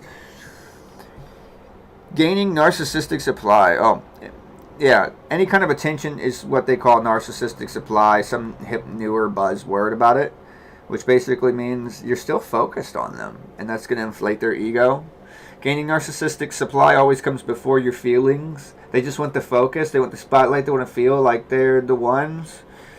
Bullying everyone in the family makes them feel powerful, superior, and in control. If they can't get at you so directly, like a demon, they're going to hitch a ride on the nearest body. And since that body's important to you, so to speak, it's going to get that reaction from you now that your loved one's in danger, now that I'm being mean to your sister, or calling someone, or saying bitch around the female, etc.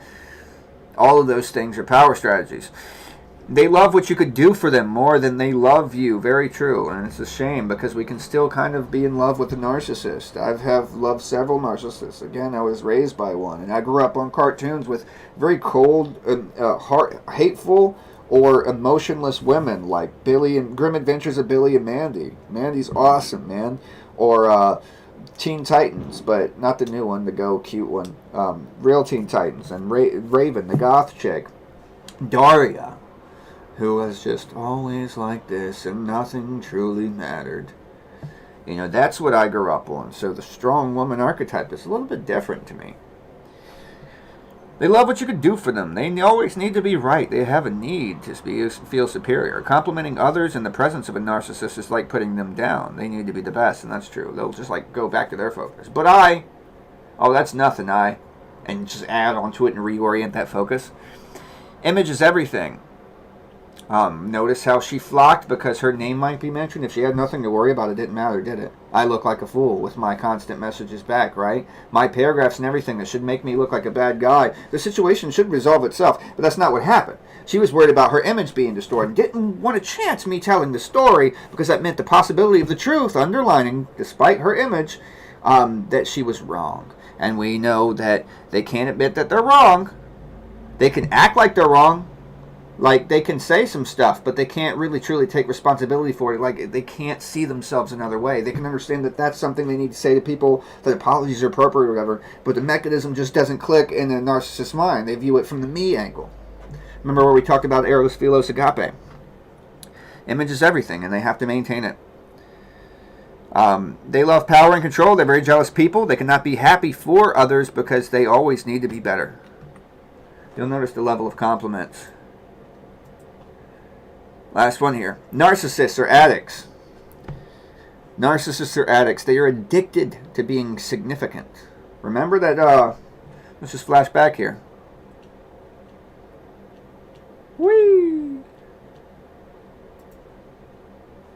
that wasn't the one. I wanted to put the Tinkerbell one up.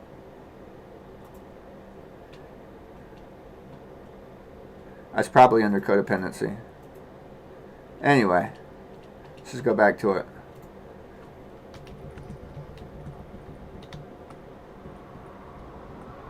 There we go. Where were we? That's their drug, narcissistic supply. They're addicted to constantly being validated and acknowledged. Think about an addict who'll do anything to get their drug. Remember what we've learned here, folks, tonight in this case study. She went from addicted to booze to addicted to heroin to addicted to sex to addicted to Seroquel. Anything to get their drug, even if it hurts the people around them. There's a reason why she found herself homeless again. There's a reason why I bought the phone and she couldn't ever get up off the ground. There's a reason why she had to run away from home again when she was given a home but not a house, because it's a trailer where you at least have a place to rest your head. But you don't like animals and it's not a house and you're entitled. There's a reason why they kept going back to where they began and will forever, and you can't save them. Everybody, we want to help people, but you can't save them. Because how are you going to give them a set of language that they'll actually take when now we're learning that they don't take things from the outside world very well? It has to come from them, has to be translated in their tongue, it has to be realizations that they've made, otherwise you're the crazy psycho, not them. The eye does not see itself. So they'll do anything to get their drugs. Narcissists are no different. What's worse is narcissists. It's funny too, because in the phone call, which I think I might extend this another 9 minutes, and that's it. In the phone call, she asked what was inappropriate because she was giving oral sex to a guy while allegedly willing to make this phone call and us discuss our things and be done. Didn't allow me to, because I didn't have just positive things to say. There were some things I wanted to say on why it was so hard. I wanted her to just see that I wasn't a bad guy, despite that she blew up and she couldn't. Even if I'm a little agitated or whatever, however you want to view it, man. I want to just really express where I'm coming from, how hard I worked, and wish you well at the end of that conversation. I want you to know, hey, this is how hard I was working, this is who I really was, but I understand, you know, that if for whatever reason this isn't what you want, peace be with you. Peace be with those who wish peace. War be with those who wish war. Bless the bless and curse the curse. But she didn't allow that. They will not allow themselves to see themselves as anything but the false self, which is perfect or amazing. They just want to continue to get their supply at any cost, no matter who it hurts, friend, family, stranger, and sadly, even if it is their own children. Madria consiglio. Alright, and now, here's the real exposure. This is where she really hates me. This is probably why she wants to press charges. I've recorded our phone call. I live in Virginia. Hi. And Virginia is a one-party consent state. Now, you could consider this conversation pretty narcissistic or something, but that's not exactly what it is. It's me no longer putting up with shit. Eventually, there's that drawing point, man. How many years do we need? How many times dating do we need? How many times do we have to have a conversation and nothing ever change? Why can't it be serious this time around? Why, even if I'm wrong this time around, which I don't believe that I am. So I call her out on a couple of things. I'm trying to have that conversation of getting more or less my complaints that I'm not complaining enough about before, right? I want to tell you, look, this is what was so hard for me. I wish you could have seen my effort. Not just automatically apologize to shut me up. You're going to see some of those power plays come into this, and I'll try not to interrupt it. But here's the phone call. You're such a nice chap, yeah? Hey, I'm glad you're smiling again. Did you hear that? That wasn't really from me. Alright, wow, where to begin? Because you forced me to say half of this shit online. Fucking inappropriate. I guess that'll be where to begin. What's inappropriate? What's inappropriate? All of it. I guess that'll be where to begin. What's inappropriate? All of it. There you go. So I guess I'll begin with respect in general. Okay, look. We're not going to include the direct sex things, but I can't scrub that from the background of the audio even if I didn't rewind it.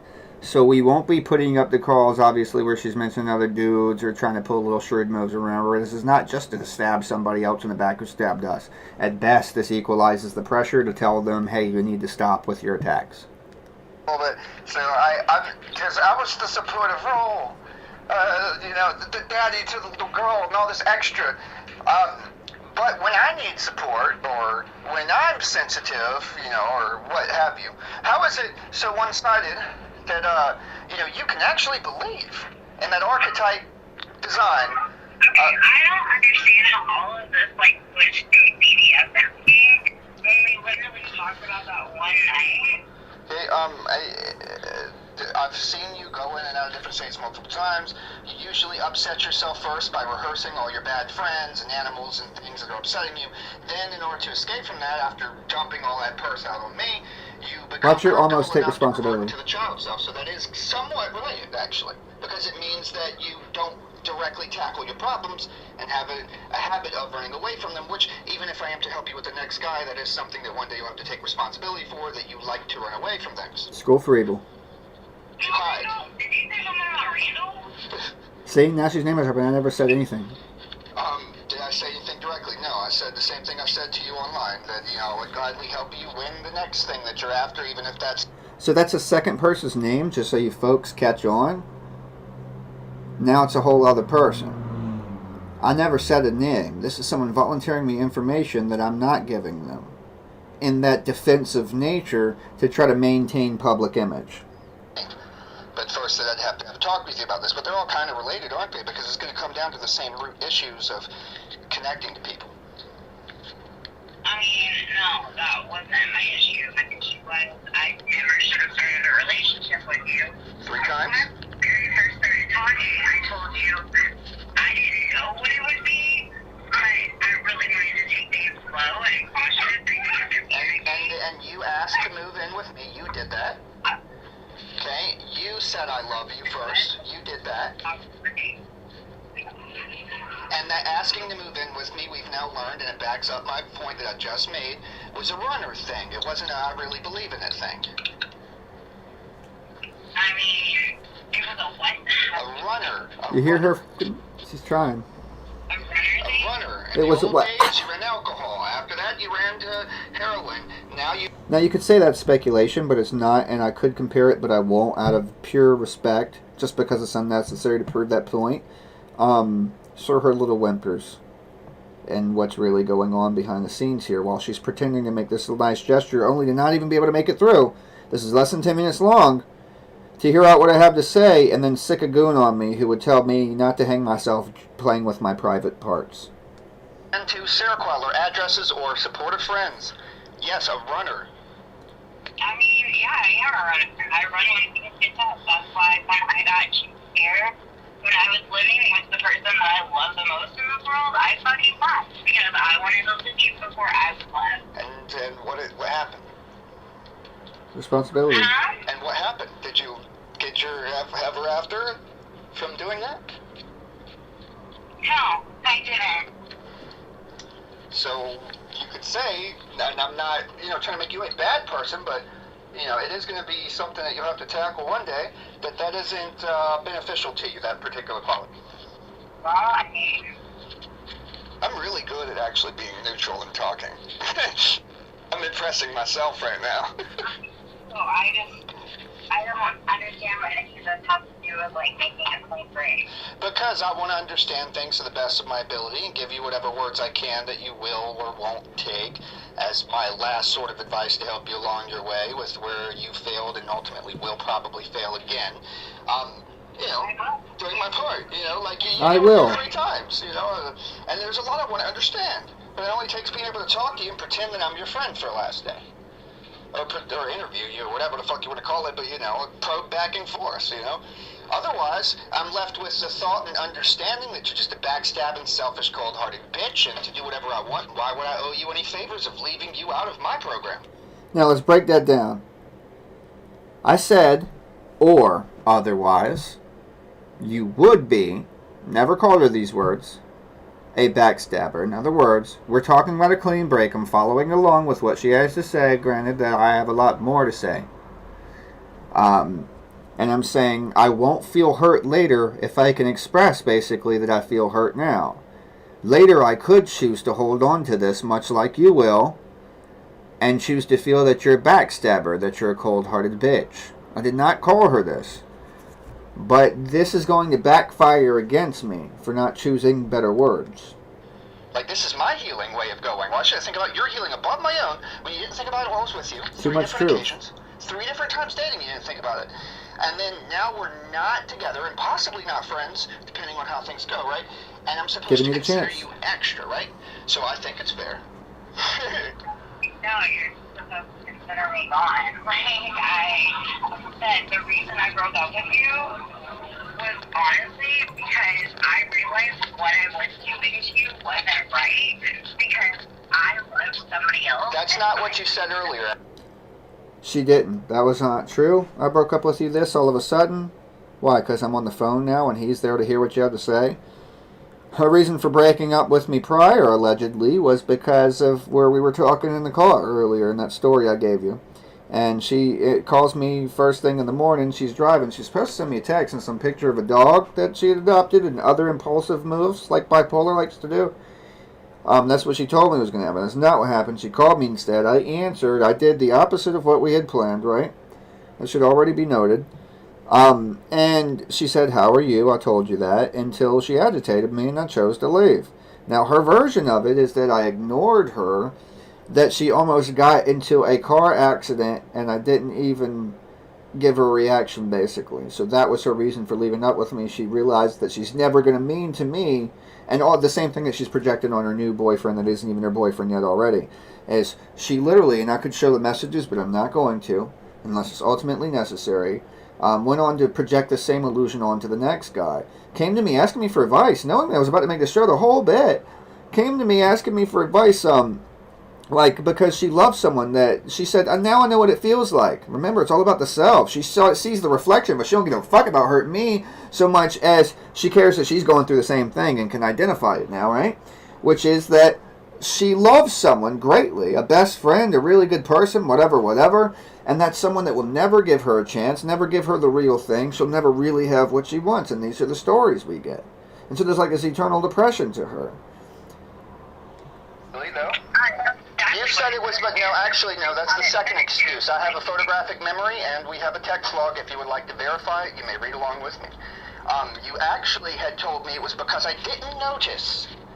See? I wasn't going to take care of you. I didn't notice that you almost, quote, almost, love that word, got into a car crash. I was supposed to notice an almost thing while I was already being triggered, and someone 3 times, 3 in a row, did something knowing they were hurting my feelings, saw the reactions, thought it was funny, I guess, did it 2 more times in a row. You're not okay, and it's you're upset that lying. I didn't notice she almost got into a car accident. Okay, well, first of all, number one, I repeatedly apologize for calling you a liar. Told you Not- that No, I'm calling you a liar.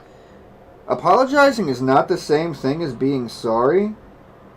Notice it's just redirect. She's making sure to let me know she said sorry. That's not being sorry. There's constant shifting of blame and focus, right? She's not answering the questions being asked. She's redirecting the attention. Looking for an apology. Okay, go ahead. I had asked you what was wrong.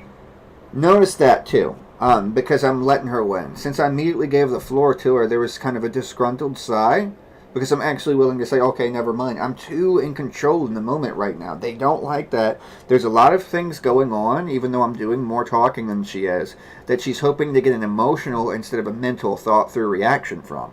We're almost through this, folks. I saved this for last because it's the least exciting thing, right?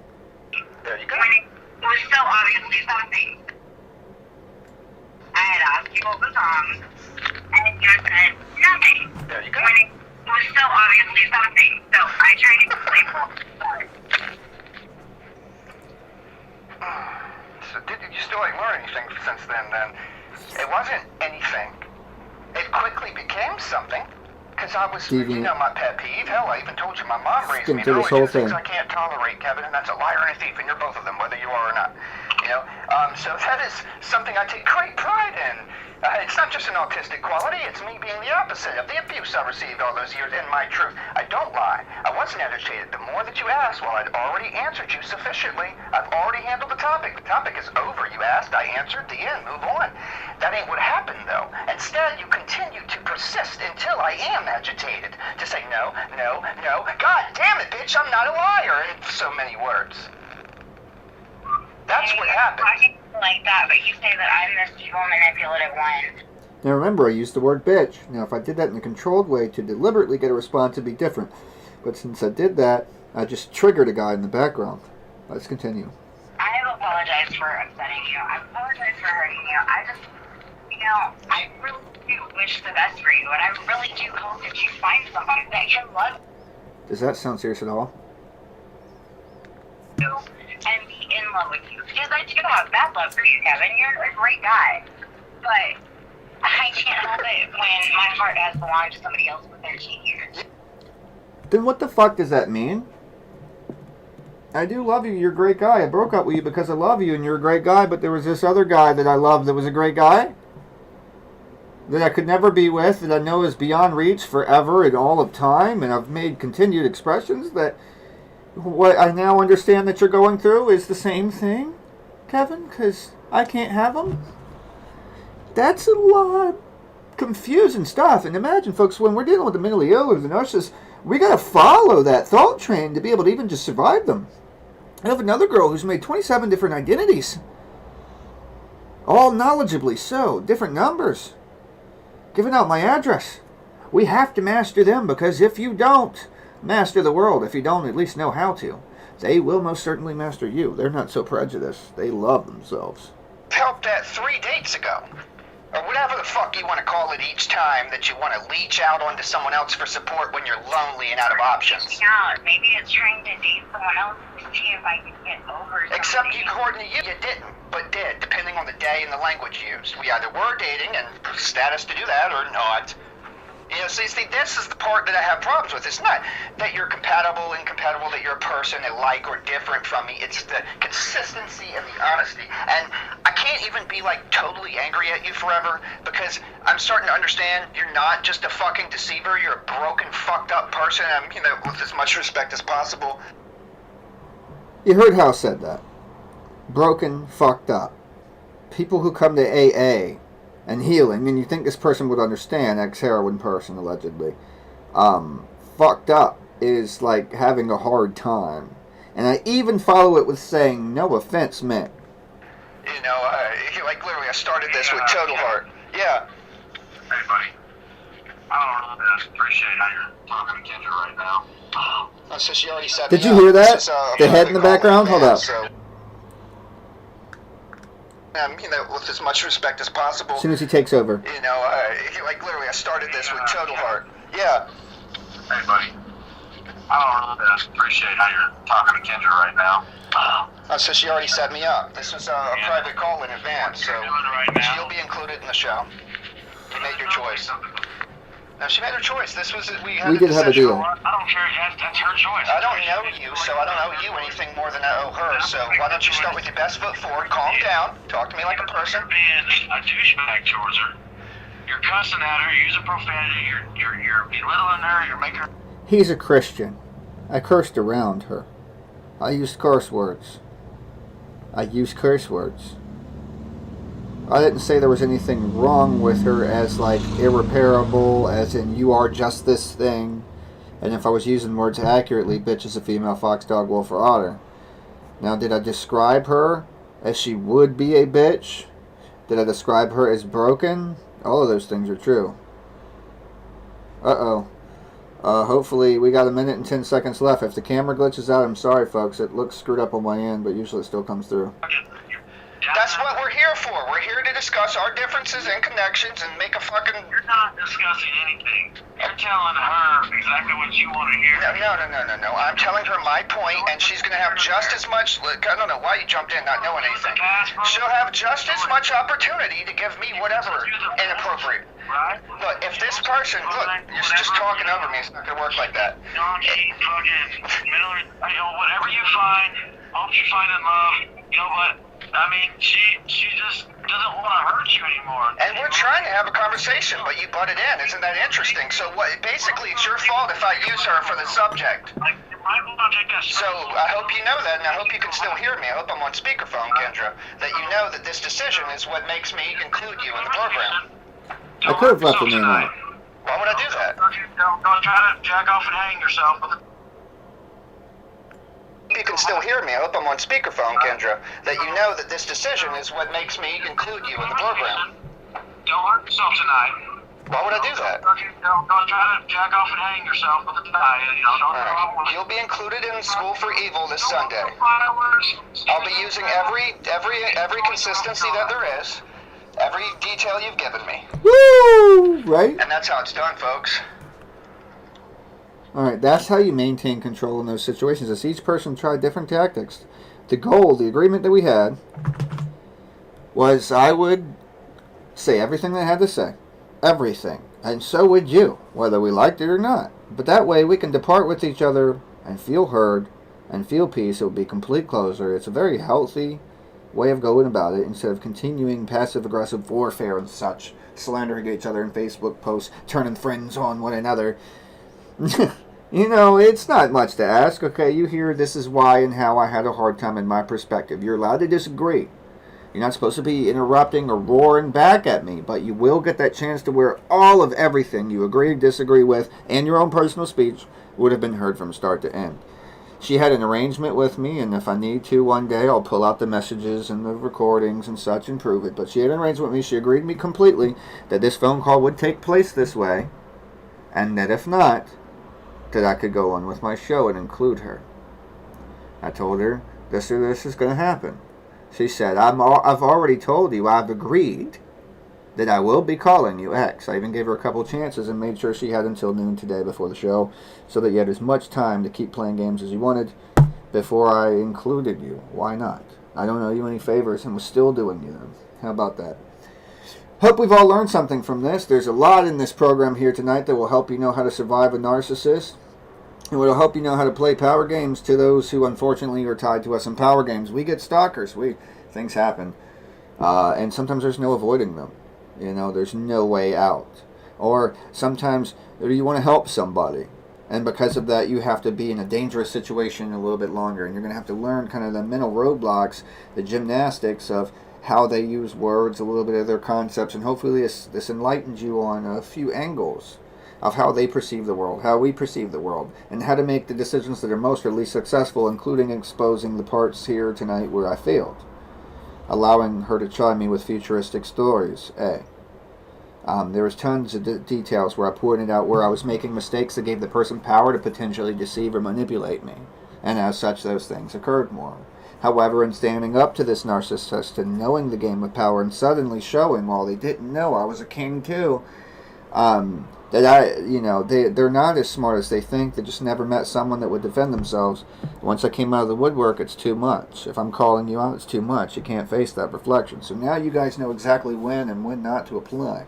We will make much more specific and simpler and shorter videos in the future.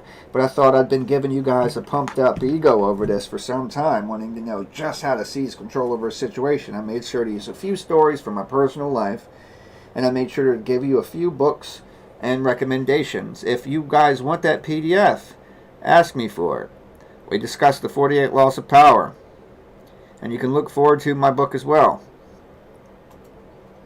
You gotta love this. If y'all didn't see when I scrolled this picture up, what this says, I think we need to invent a game called Shatner, where everyone yells Shatner at you, and then you have to overreact to whatever you're currently doing, Kendra Thomas. Am I bloody evil? Maybe, maybe not. I deserve things too. I deserve good things. Why not? Why not, right? There was only one story that I didn't go into, and I'll go into another time, and it'll be called I Was Norman Bates. That could be its own video, actually.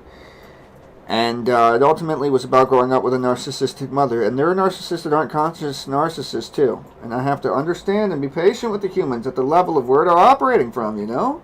Not everybody's just like actively trying to hurt you. They're broken up people too. Why's a person mad? Because they ain't in control and happy.